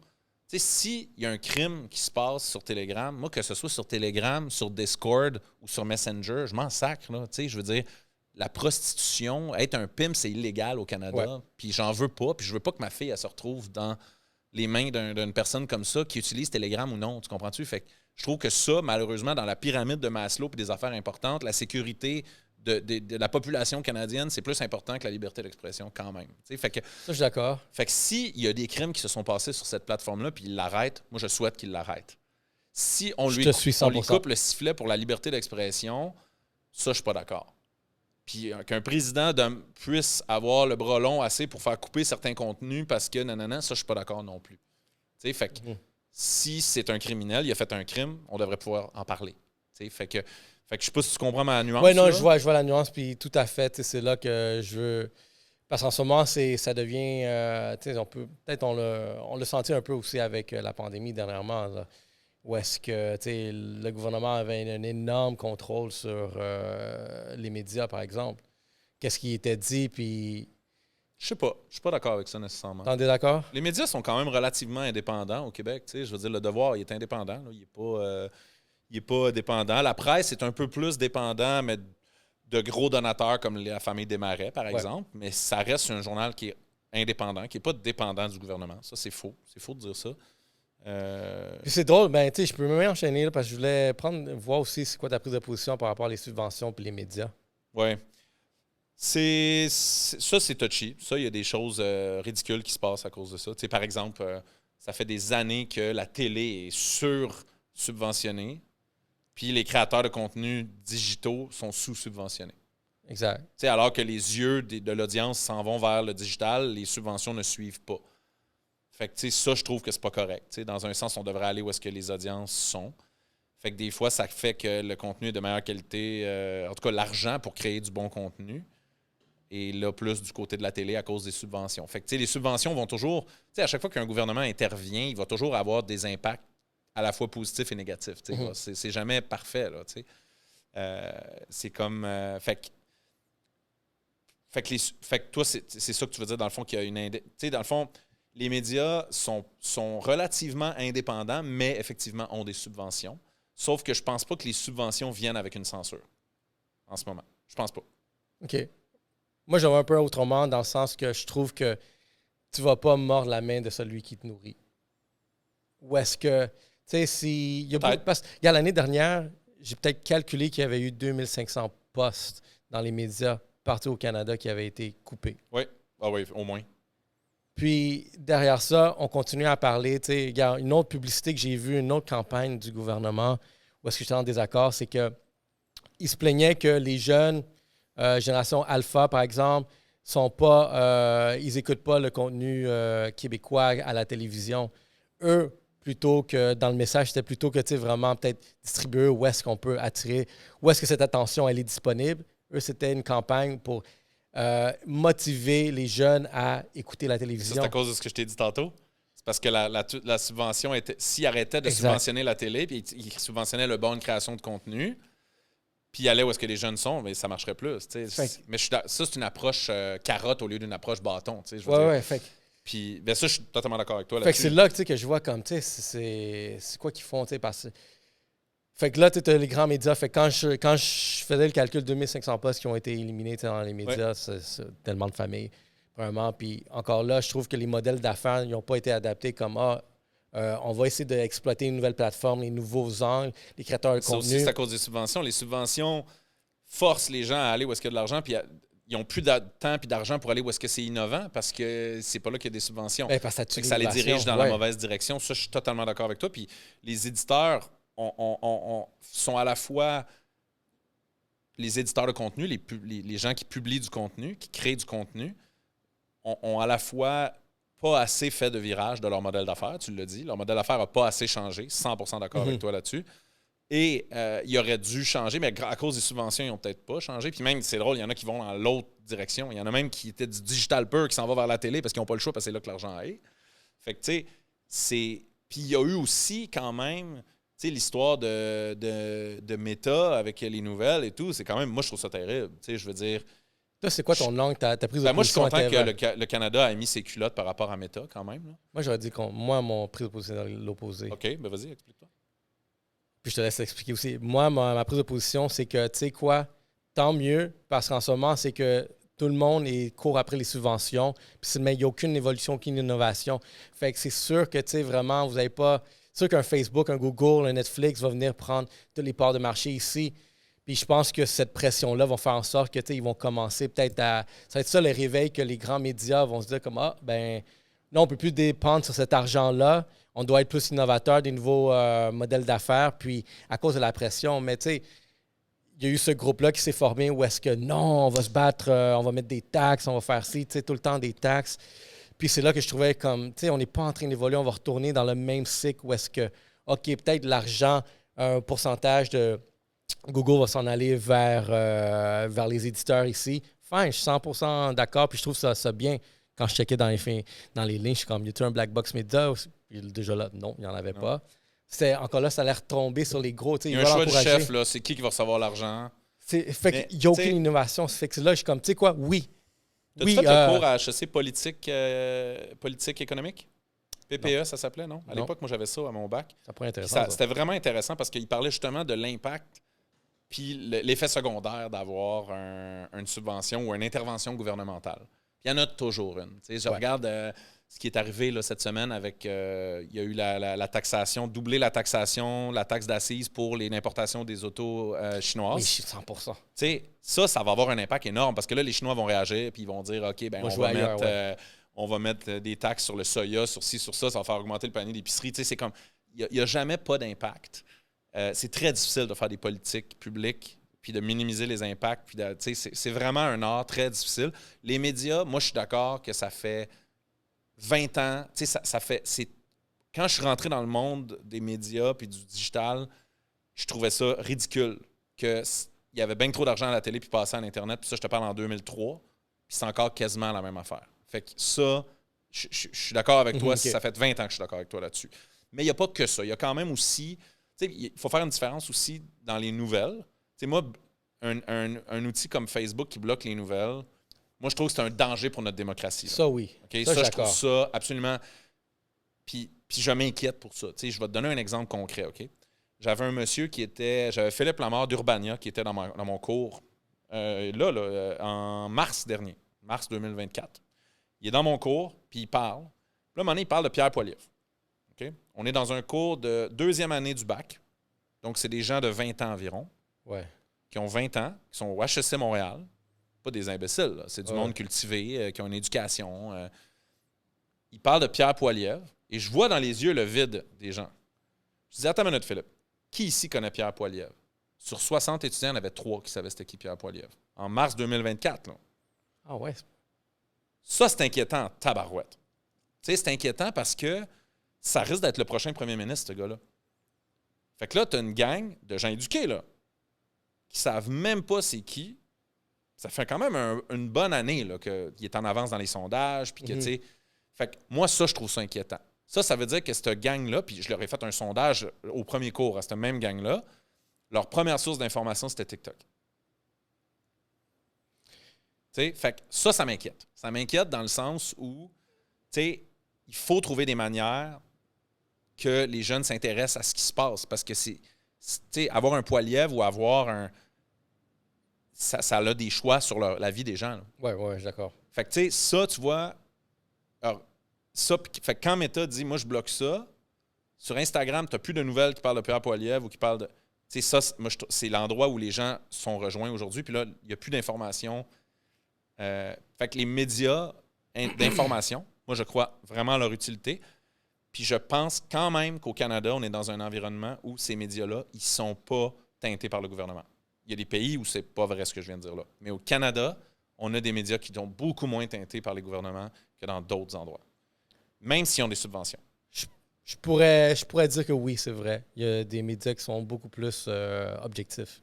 Puis tu sais, c'est pas parce que le Journal de Montréal dit quelque chose que je suis obligé de le croire. Mais si l'information se rend à moi, je suis en train de me forger une opinion aussi par rapport à ce qui se passe. C'est le conditionnement, c'est ça, c'est tout le temps. Puis, tu sais, le Journal de Montréal, là, on a toute notre opinion, puis regarde, c'est... Ouais, mais ils font des affaires. Ils ont exposé là, la gang de l'OPCM là, qui volaient nos taxes pour faire des affaires inutiles puis aller manger des huîtres au restaurant. Ils font des enquêtes, ils font des choses quand même. T'as beau aimer, pas aimer ça, mais ils ont une utilité dans notre... Moi, je trouve qu'ils ont une utilité, puis je pense pas qu'on devrait les... moi, je veux qu'on les subventionne parce que ça coûte de l'argent créer ce contenu-là. Puis si on va juste vers du contenu qui rapporte de l'argent au quotidien, on va arrêter d'avoir des contenus comme ça qui sont utiles pour notre démocratie, puis pour avoir une démocratie qui est saine dans un environnement dans lequel les gens peuvent être éduqués à ce qui se passe puis avoir accès à de l'information. Parce que si on fait juste du payant, on va se retrouver avec des articles du sac de chips, là, je veux dire... Regarde, quelque chose, je te dirige vers une autre opportunité que j'ai peut-être vue pour contrer, admettons, parce que le fait que, admettons, les grands médias ici ont été bloqués, il y a eu une levée des médias indépendants. Oui. C'est vrai? Il y a des influenceurs journalistes, on dit. Parce que, regarde, c'est pas tous les influenceurs qui vont pousser tout le temps un produit, mais il y avait une source de vraiment de journalistes, de vraiment des professionnels influenceurs pour dire que eux, ça leur a donné une voix.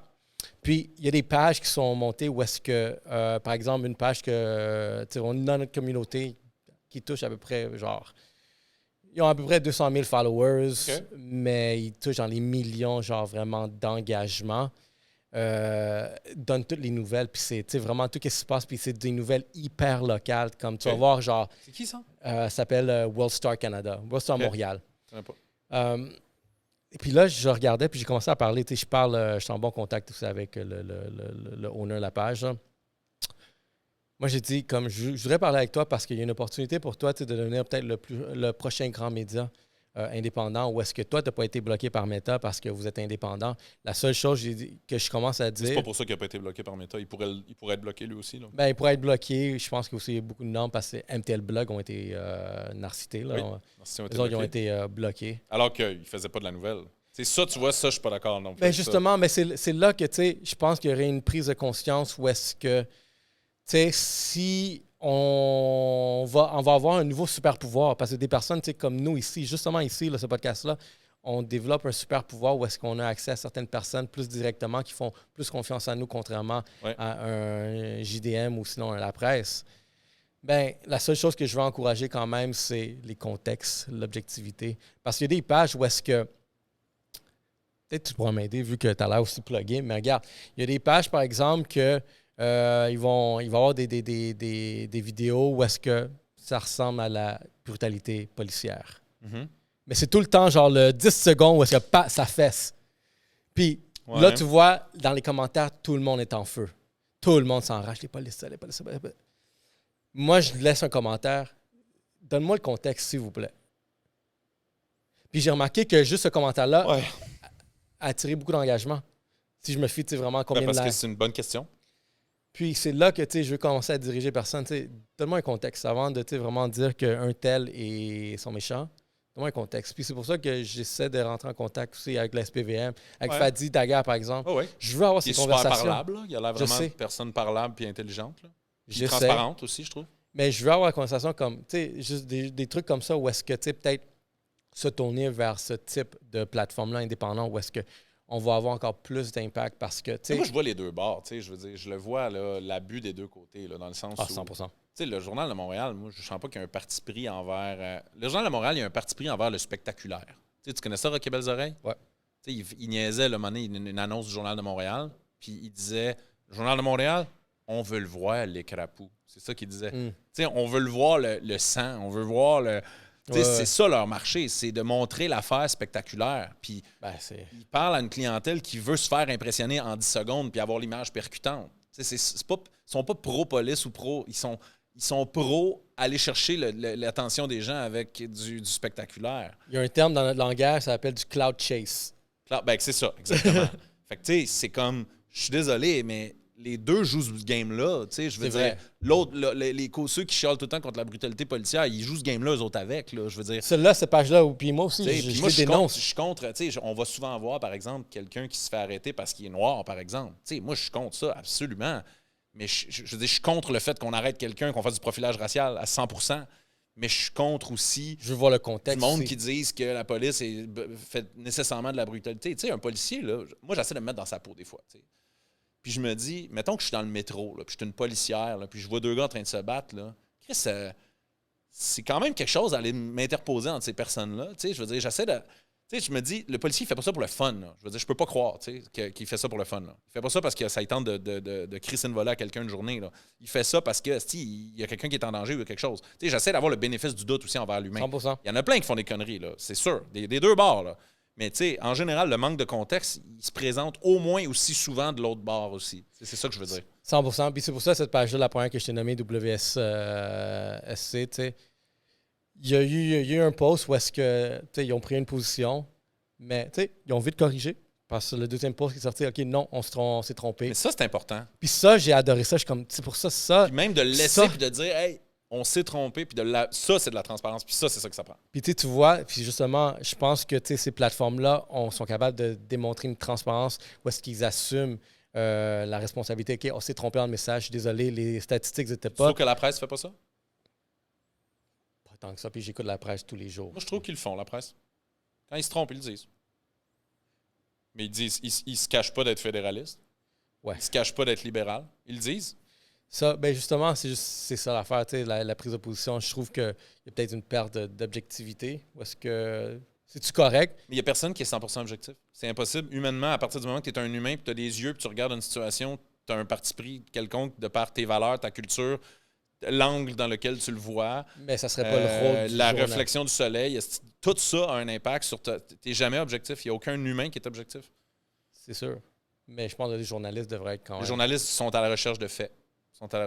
Puis, tu sais, on parlait tantôt de subventions puis tout ça. Tu sais, je pense que aussi la subvention, elle va à des organismes médias indépendants, pas indépendants, mais plutôt qui ont créé, qui ont démontré avec le temps leur fiabilité puis leur processus. Tu sais, ça coûte de l'argent, là, faire ça. Là. Avoir une démarche journalistique sérieuse, ça coûte une fortune. Ben oui. Fait que, tu sais, c'est comme... Tu parlais tantôt, tu sais, des fois, les influenceurs... Tu sais, à Radio-Canada, là, tu le sais, c'est quand que c'est une pub que tu écoutes, puis tu le sais, c'est quand que tu écoutes les nouvelles. Mm-hmm. Un influenceur, tu le sais pas. Des fois, tu le sais, des fois, tu le sais pas. Celle-là, j'ai beaucoup d'opinions par rapport à ça. Il y en a qui sont transparents puis qui sont très clairs, mais il y en a qui ne le sont pas. Ouais. Fait que, tu sais, on est quand même dans un environnement un peu Far West, un peu aussi là-dedans. Là. Il y a eu des règles. Il faut que tu dises que ça, c'est une publicité. Il faut que tu mettes les bons hashtags. Nanana.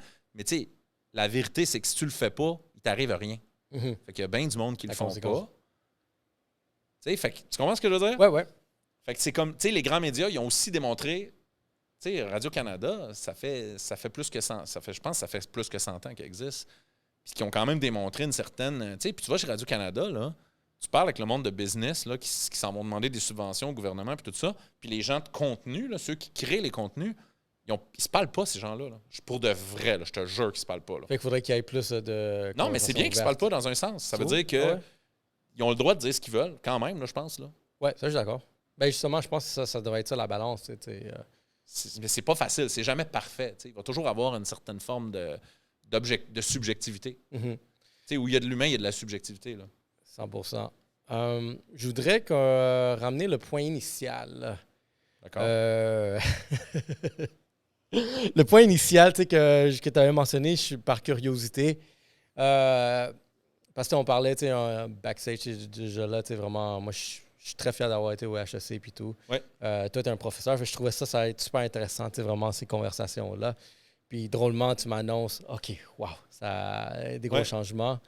C'est quoi qui fait en sorte des changements qui permettraient, as-tu d'autres opportunités qui viennent dans un angle similaire? Non, ça a été, écoute, ça a été compliqué. Là. C'est une longue histoire, mais grosso modo, moi, je suis un amoureux des HEC. Là. Je veux dire, j'ai fait mon bac à HEC, j'ai fait ma maîtrise à HEC. J'étais un grand donateur à la fondation des HEC. J'ai une bourse à mon nom à HEC. Okay. J'ai chargé de cours depuis, comme je te dis, 17 ans, plus 2 ans de professeur. J'y crois, là, j'ai donné, là, j'ai montré ma loyauté. Puis, mais quand je suis arrivé là-bas, j'ai découvert une organisation qui est pas dans la plus dynamique. Je savais qu'une université, c'est quand même un environnement particulier, là, mais c'était plus particulier que j'aurais cru. C'était pas un environnement où j'ai senti une grande innovation. C'est pas un environnement où j'ai senti que les sujets d'actualité étaient parlés tant que ça. C'était plus, c'était très, très, beaucoup d'égocentrisme par rapport à moi, là, je vais donner ce cours-là, puis pas ce cours-là, puis beaucoup de petites chicanes de cours d'école, là, un peu.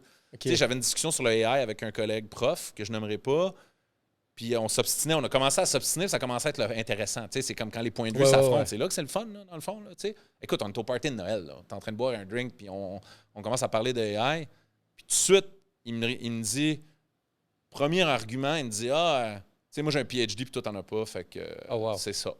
Ouais, OK. Comme, on est-tu dans une cour d'école puis je l'avais pas vu, là, tu sais, c'est comme, on a-tu 8 ans, genre?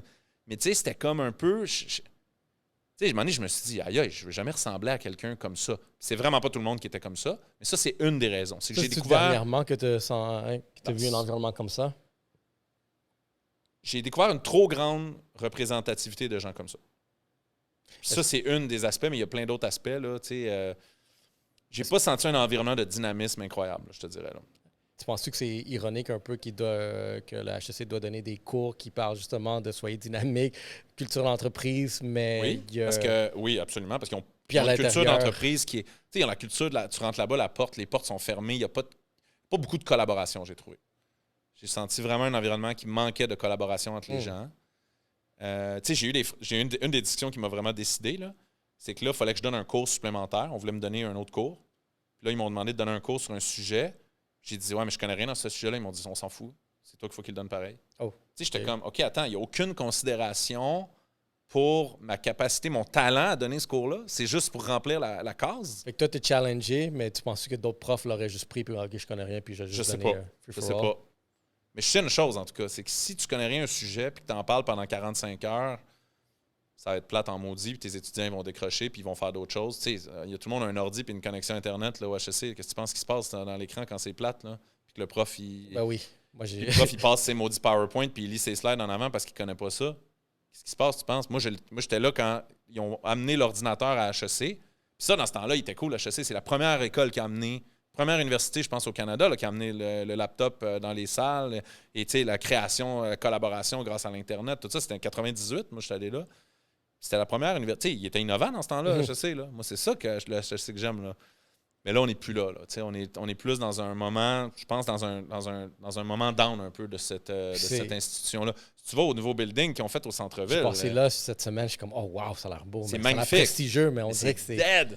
C'est ça. C'est un gros éléphant blanc, là.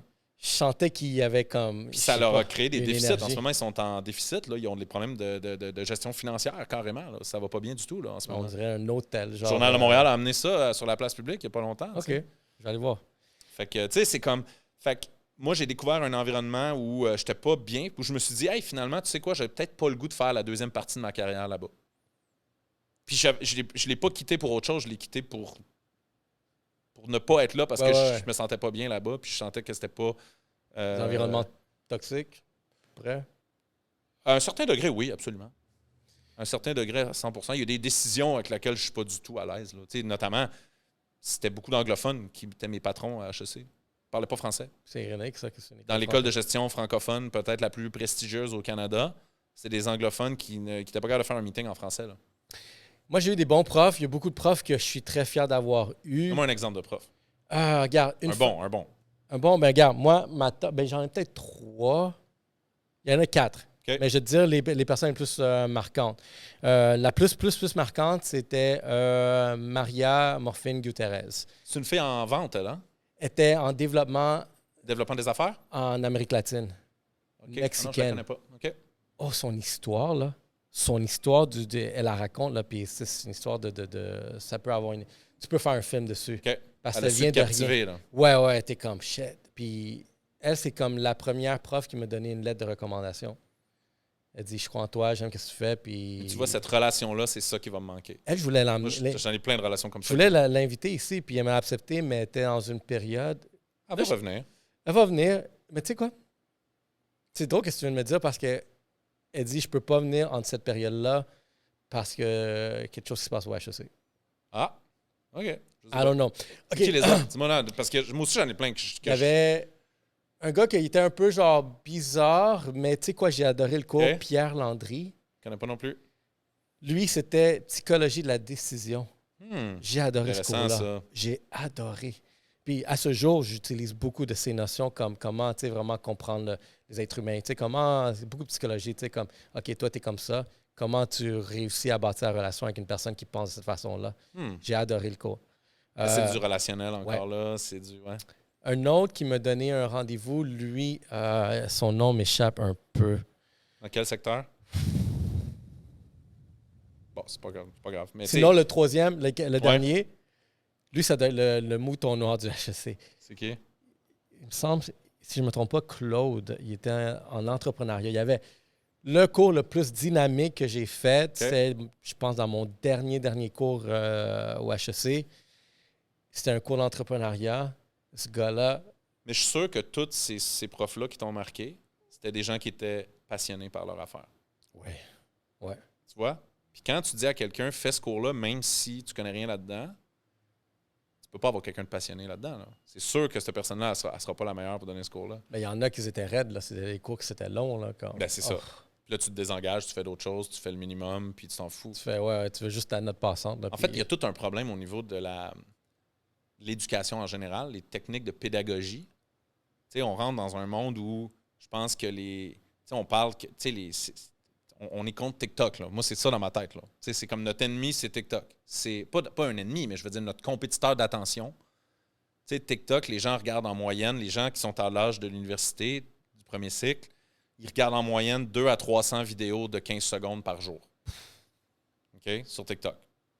C'est ça, leur framework de consommation de contenu de base. Fait que là, il arrive dans un cours où il y a quelqu'un qui n'aime pas trop le sujet dont il parle, qui lit son PowerPoint pendant 3 heures. Comment il peut captiver, comment il peut engager une gang d'étudiants, de 60 étudiants de 20 ans, c'est impossible. Il faut qu'ils soient passionnés, puis il faut qu'ils amènent les étudiants à collaborer puis à travailler avec eux dans un apprentissage un peu plus collectif, un peu plus actif. Puis ça, c'est pas quelque chose que j'ai vu qui avait une volonté de révolution là-bas. Là.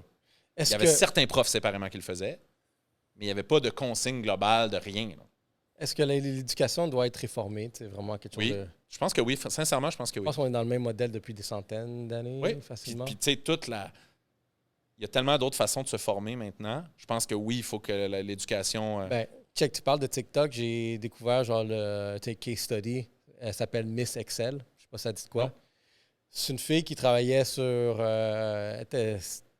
était vraiment bonne en Excel, mais job de bureau. Fait qu'à un moment donné, elle ne trouvait pas des règles. Fait elle voyait que tout le temps... Non, je pense que l'histoire, c'est que... Tout le temps, lui posait les mêmes questions. Exactement, ouais.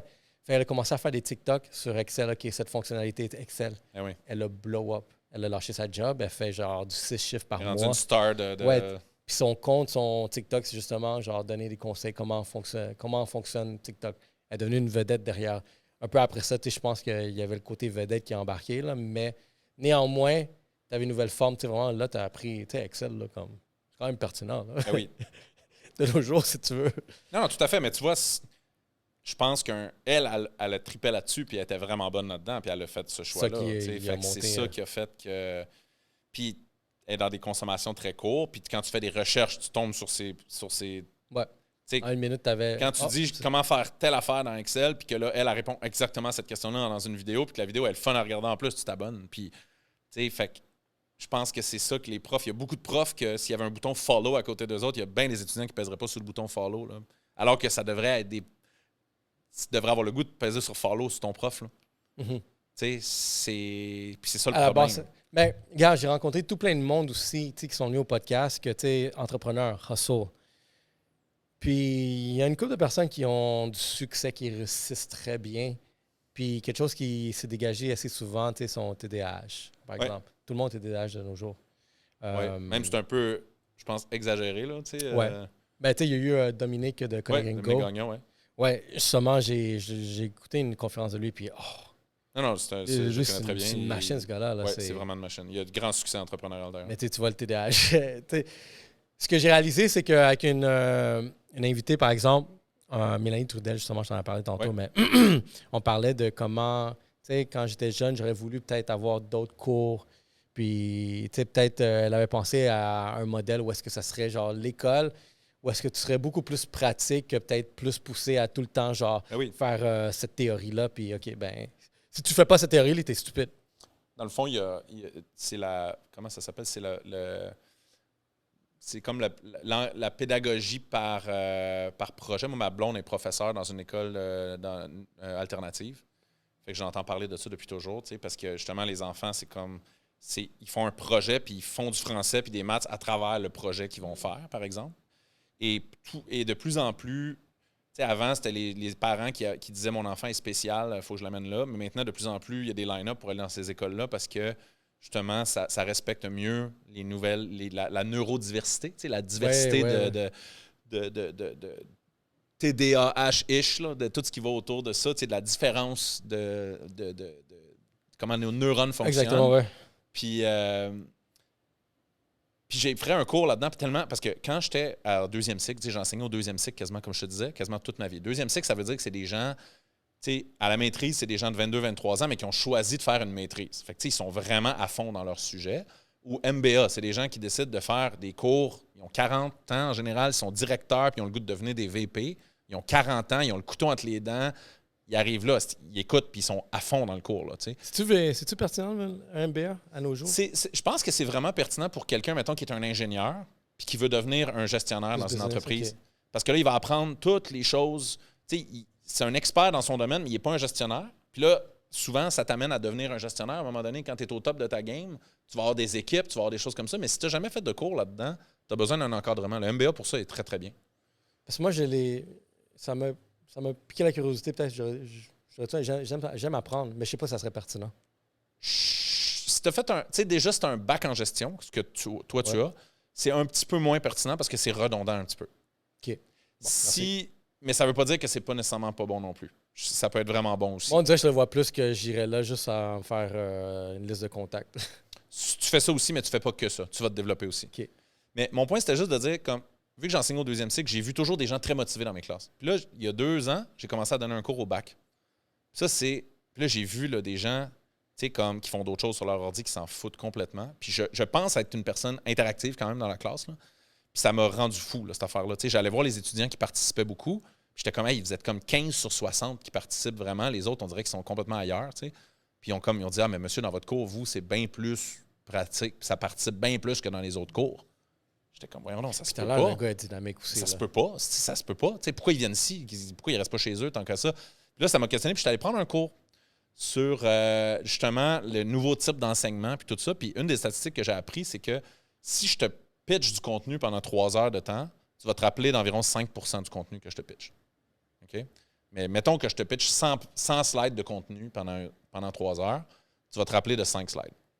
Ça, c'est si ça va bien. Si je te pitch juste 20 slides, OK? Donc je te pitch 5 fois moins de contenu, mais que je te fais jouer avec, je te fais faire un atelier, tu découvres, tu joues avec les notions, tu vas t'en rappeler de 80 %. Ouais. Fait que tu vas te rappeler de 16 slides sur 20. Tu comprends-tu? Fait que même si je t'ai montré moyen d'affaires, tu vas quand même ressortir avec bien plus de knowledge. C'est toi qui vas avoir eu c'est toi qui vas être maître de ton apprentissage. T'sais, fait que quand tu me demandais tantôt est-ce qu'on devrait réformer l'école, la réponse c'est oui. C'est ça que tous les experts s'entendent là-dessus. Mais en ce moment, il y a des canevas politiques et de la façon que l'université est subventionnée, ça revient souvent à ça, est subventionnée de telle manière, fait qu'on est pogné dans un canevas qui fait que ben c'est de même parce que c'est de même. Tu sais, puis écoute, moi en 19 ans, j'ai jamais personne qui est rentré dans mon cours et me dit hey, ton plan de cours, il faudrait que tu l'améliores de telle façon. Comment t'enseignes telle affaire? Tout le monde s'en sacre. Il n'y a personne qui vient te regarder rien. Puis ça a du bon, parce que des chargés de cours qui viennent de l'industrie, ils font un peu ce qu'ils veulent. Puis je pense que des fois, ils savent mieux qu'est-ce qu'il faut enseigner, mais c'est un peu le free-for-all. Là. Chacun fait un peu ce qu'il tente. Là, tu sais. Wow.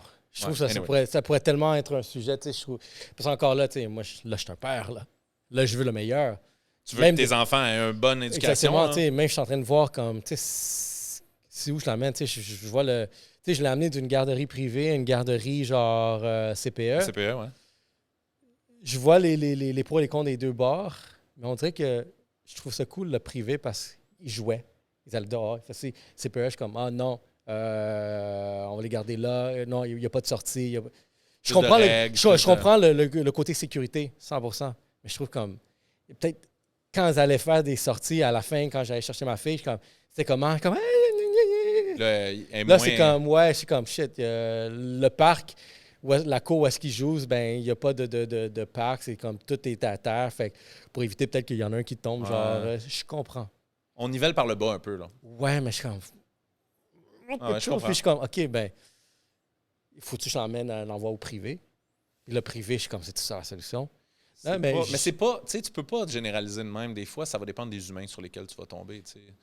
Je veux dire, c'est pas vrai que les profs sont nécessairement meilleurs au privé. Tu sais. Des fois, oui, des fois, non. Au privé, je pense qu'ils ont plus de choix. Ils ont plus le droit de dire « Toi, t'es un mauvais prof, je te crisse dehors. » Au public, ils n'ont pas le droit de faire ça. Tu peux me faire perdre de l'argent, là. Ma blonde, ça fait 22 ans là, qu'elle est enseignante. Elle n'a jamais eu une évaluation. Elle est allée voir sa boss, elle dit « Tu peux-tu m'évaluer? Tu peux-tu me dire si je fais une bonne job? Tu peux-tu me donner du feedback? J'aimerais ça m'améliorer. » Non, on fait pas ça. Hey, OK. Jamais. En 22-23 ans, il n'y a jamais quelqu'un qui l'a évalué. Jamais. Ça, c'est public ou... C'est public. Ben, dans toutes les écoles, c'est le même. Ben, sûrement que le manque, combien il y avait? 3500? Oui, ben c'est ça. Mais Chris, ils vont remplacer les profs par une plante verte, là. Je veux dire, tu penses vraiment qu'ils vont l'évaluer à la plante verte? Tu sais, fait que ChatGPT, en tout cas, regarde. Fait que, tu sais, non, c'est ça. Ça, c'est... L'éducation, réforme, oui. Plus d'argent, oui, s'il vous plaît, oui. Ça, c'est vraiment pas mal plus important que le VR, ça. Ben, à moins que le VR peut jouer un rôle là-dedans. Ça serait autre chose. Mais tu sais quoi, éducation, même quand j'ai lancé le podcast, moi, mon focus primaire, c'était l'éducation.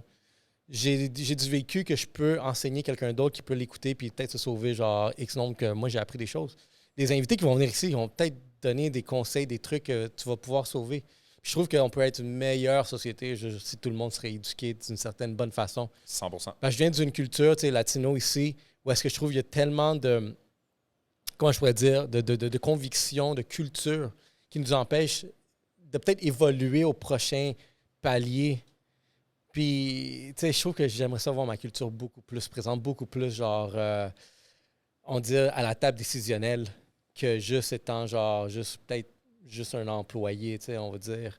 Je le vois pas assez. Puis je me dis, comme, gars, si peut-être moi, je peux devenir une certaine image de quelqu'un qui est en train de faire bouger des choses, on va essayer, on va voir. Peut-être que ça marche ou marche pas, mais au moins, tu essaies des affaires. Si je peux éduquer peut-être d'autres personnes qui me ressemblent à hey, prends les opportunités, prends les risques, va à l'école. Je suis allé au HEC. Arrêtez cette mentalité-là que l'école, c'est mauvais. On va. Des fois que l'école, je trouve que c'est une. Il y a cette notion-là qui est beaucoup répandue dans les Gen Z, par exemple.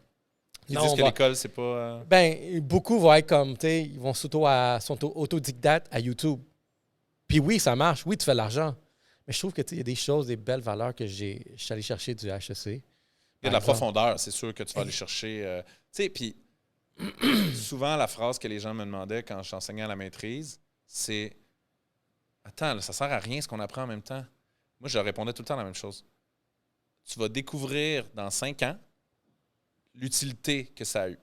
Dans 10 ans, tu vas encore plus le découvrir. C'est comme si ta connaissance que tu as acquis là, c'est comme des modèles de pensée, des façons d'aborder une problématique que les autres qui n'ont pas fait ta démarche que toi tu as faite, ils n'auront pas. Puis on le voit là. Plus tu le découvres plus tard. Mais sur le coup, des fois, tu as l'impression de perdre ton temps. Mais check. C'est comme faire un entraînement. T'sais. Des fois, un entraînement, tu te demandes à quoi ça va servir, mais tu développes un muscle, tu développes une façon de. Mais c'est comme le cours de statistique, par exemple. Le cours le plus énervant que tout le monde doit faire obligatoirement.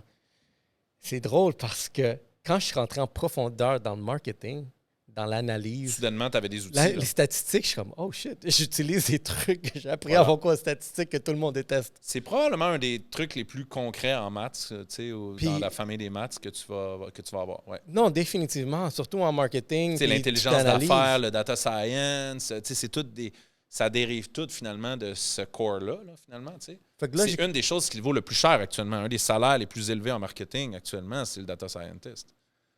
Fait que c'est là que j'ai remarqué 5 ans plus tard, je suis comme, là, je comprends le cours de statistique. Ben oui. Moi, il me porte de la valeur. Si tu triples là-dessus, tu peux te faire une maîtrise en intelligence d'affaires au lieu de faire un MBA. Ça serait peut-être une belle opportunité. Intéressant. Ben, regarde, le temps avance, ça passe tellement vite, tellement de sujets que je voudrais aborder, des sujets on a été large, là, nous autres. Là. Ouais. C'est quoi l'avenir, pour toi, maintenant? Genre, tu dis certaines petites choses, mais t'as l'air d'un de ces gestionnaires-là, propriétaires, excentriques, vraiment qui est satisfait, la pyramide de Maslow. T'as l'air quand même assez haut dans ton... Je suis en transition de vie là, en ce moment. Je suis en train de vendre à mes employés très graduellement, mais je suis quand même en train de leur vendre. C'est eux qui opèrent la compagnie beaucoup plus. Moi, je suis plus un peu sur le backseat, puis je suis là avec eux pour... je suis plus... Mais je suis là à la demande. Là. Mm-hmm. Fait que ça me donne du temps un petit peu. J'avais HEC, comme je te dis, j'ai laissé. J'ai un investissement dans le Chic Shack en Gaspésie. Je suis dans le ski. Okay. Je suis dans le vin un peu aussi. J'ai le goût de faire... après 23 ans, j'ai le goût de me donner le droit d'essayer des affaires différentes. J'aime beaucoup le vin, j'aime beaucoup le ski, le snowboard. Fait que c'est deux choses que, en ce moment, je regarde s'il n'y a pas quelque chose que je pourrais faire là-dedans de sérieux. J'aime la voile aussi. Je sais pas. Hein? Je sais pas encore. Je sais pas. Je suis comme dans une phase de transition. Puis ça va, les 2-3 prochaines années, ça risque de se placer. T'as 45 ans, right? J'ai 45 ans, ouais. Je me sens chanceux parce que c'est une belle opportunité. Je veux pouvoir... Puis j'ai eu 3-4 amis, connaissances proches qui sont décédés dans la dernière année de mon âge. Mm. Puis ça, t'es comme... S'il y a une affaire, c'est que life is now. Je suis pas en mode genre... je veux avoir du... Je veux pouvoir... 60 ans, non, c'est ça. Je veux vraiment faire des choses qui sont importantes dans la vie et non pas juste dans la carrière. Pour moi, la vie, c'est maintenant. Là. Tu sais, gars, moi, j'ai 37, je m'approche de 40 ans. Tout le monde a peur de vieillir, mais je suis quand même un peu excité parce que je trouve que j'amène du bagage dans une nouvelle étape. Ben oui. J'ai rencontré tout plein de monde, j'ai eu des mentors. J'ai rencontré une couple de... J'ai 5 personnes que j'ai rencontrées ces dernières années, autour de mi-cinquantaine, fin cinquantaine. Puis... majoritairement des entrepreneurs. La business qui ont parti au début de la quarantaine, à peu près, c'est celle-là qui exit à la mi-cinquantaine. puis ils sont set for life. Puis je trouve comme, oh. Puis c'est drôle parce que si ta business que tu exit, que tu as bâti à 40 ans, ça veut dire que tout le bagage que tu as recueilli devant ta vingtaine, ta trentaine, c'est qu'est-ce qui a permis vraiment de fonder peut-être l'ultime genre business, ou est-ce que c'est celle-là qui va te donner ta retraite, puis que tes enfants et tes petits-enfants, vraiment, le patrimoine va vivre pour le reste des jours. Fait que j'essaie de m'inspirer justement à voir quelqu'un comme toi à 40 ans. Mais moi, j'ai commencé, j'avais 23 ans, ça n'avait pas rapport. Là. C'est comme, je suis sorti de l'université et j'ai commencé tout de suite. Puis commencer tôt, ça a un gros impact. Oui. Ça a un très gros impact. Ma première business que j'ai flop à 23 ans aussi. Quand j'ai commencé la HSC, j'ai commencé une start-up. Ah, mais ça t'a donné du bagage. J'ai énormément appris quelque chose que la HSC ne veut pas enseigner. C'est comment travailler comment choisir des bons partenaires. C'est une des choses les plus difficiles. Moi, c'est une des plus grandes chances que j'ai eues, c'est d'avoir mon partner. Mon partner, ça a été... C'est toujours, j'y parle à tous les jours. Je veux dire, il est plus opérant dans la business depuis 3 ans, puis on se parle à tous les jours. Ça a été une des choses les plus importantes. De savoir que tu peux partir en vacances, puis qu'il y a quelqu'un qui est là. Nous autres, on est complètement différents, mais je le sais que si je suis pas là, moi je suis parti en voyage, là, je suis même pas là, il y a un meeting, il va être il va avoir un avis différent du mien, mais il va être capable de me représenter dans un meeting. Il va dire, si Jean-François était là, il dirait ça. Je serais pas d'accord avec lui, mais il dirait ça. Imagine la confiance que ça. Wow, ça c'est incroyable. Ça c'est fou. Ça, là, ça te permet de, quand t'es pas au travail et t'es avec ta blonde, ben, d'être all-in. Tu sais, t'es all-in quand t'es au travail, t'es all-in quand t'es en train de faire d'autres choses parce que tu sais que t'es pas seul. Ouais. Ça, c'est incroyable. Moi, ça a été une des choses les plus importantes pour moi. Puis j'ai vu des gens qui ont malheureusement pas eu cette chance-là, qui ont découvert une personne avec qui il n'y avait pas des bons fits. Puis ça a été justement l'inverse, ça a été une des pires choses dans leur... c'est vraiment important. Dernièrement, quel conseil voudrais-tu donner à la jeunesse? À la jeunesse? Ben, tu sais, je disais tantôt que je m'inquiète un peu parce que je pense qu'il faut qu'ils s'intéressent aux vieux médias un peu aussi. Pas aux vieux médias comme tels, mais au contenu des vieux médias. Tu sais, je veux dire, il faut qu'ils comprennent leur société dans laquelle... Il ne faut pas qu'ils mettent tous leurs œufs dans le panier des Reels puis des TikTok, des Shorts, parce que, tu sais, je pense qu'il faut qu'ils aillent un peu au-delà de ça. Il faut qu'ils développent leur cerveau comme... Il faut qu'ils fassent partie de la société active, parce que c'est encore cette société-là qui a un impact sur leur vie, qui a un impact sur leur taux d'intérêt, sur leur hypothèque, sur les décisions de la vie. Fait que je pense qu'il faut qu'ils s'intéressent à ça. Puis qu'ils essayent des choses, qu'ils ne soient pas juste des consommateurs de contenu. Qu'ils fassent comme toi tu fais là puis qu'ils en créent du contenu intelligent, puis qu'ils se posent des questions, puis qu'ils soient curieux. Moi, je pense que ça, c'est quelqu'un qui a ces qualités-là, de curiosité, de s'intéresser à des affaires qui, à la base, seraient pas nécessairement intéressés, mais qui pensent, de prendre des rituels. Je parlais de rituels tantôt, d'avoir des rituels de connaissance, puis de curiosité. Ils vont devenir des bons humains, ils vont devenir des humains intelligents, puis ils vont devenir des humains qui vont être capables de dealer avec toutes les curveballs que la vie va leur envoyer, parce que la vie est complexe. Là. Le AI va faciliter, mais complexifier notre vie aussi. Fait que ça va prendre des gens intelligents pour naviguer dans tout ça. Fait que s'ils sont la bouche ouverte en train de regarder des TikTok, là, ben, je suis pas sûr qu'ils vont être capables de naviguer dans cette complexité-là. T'sais.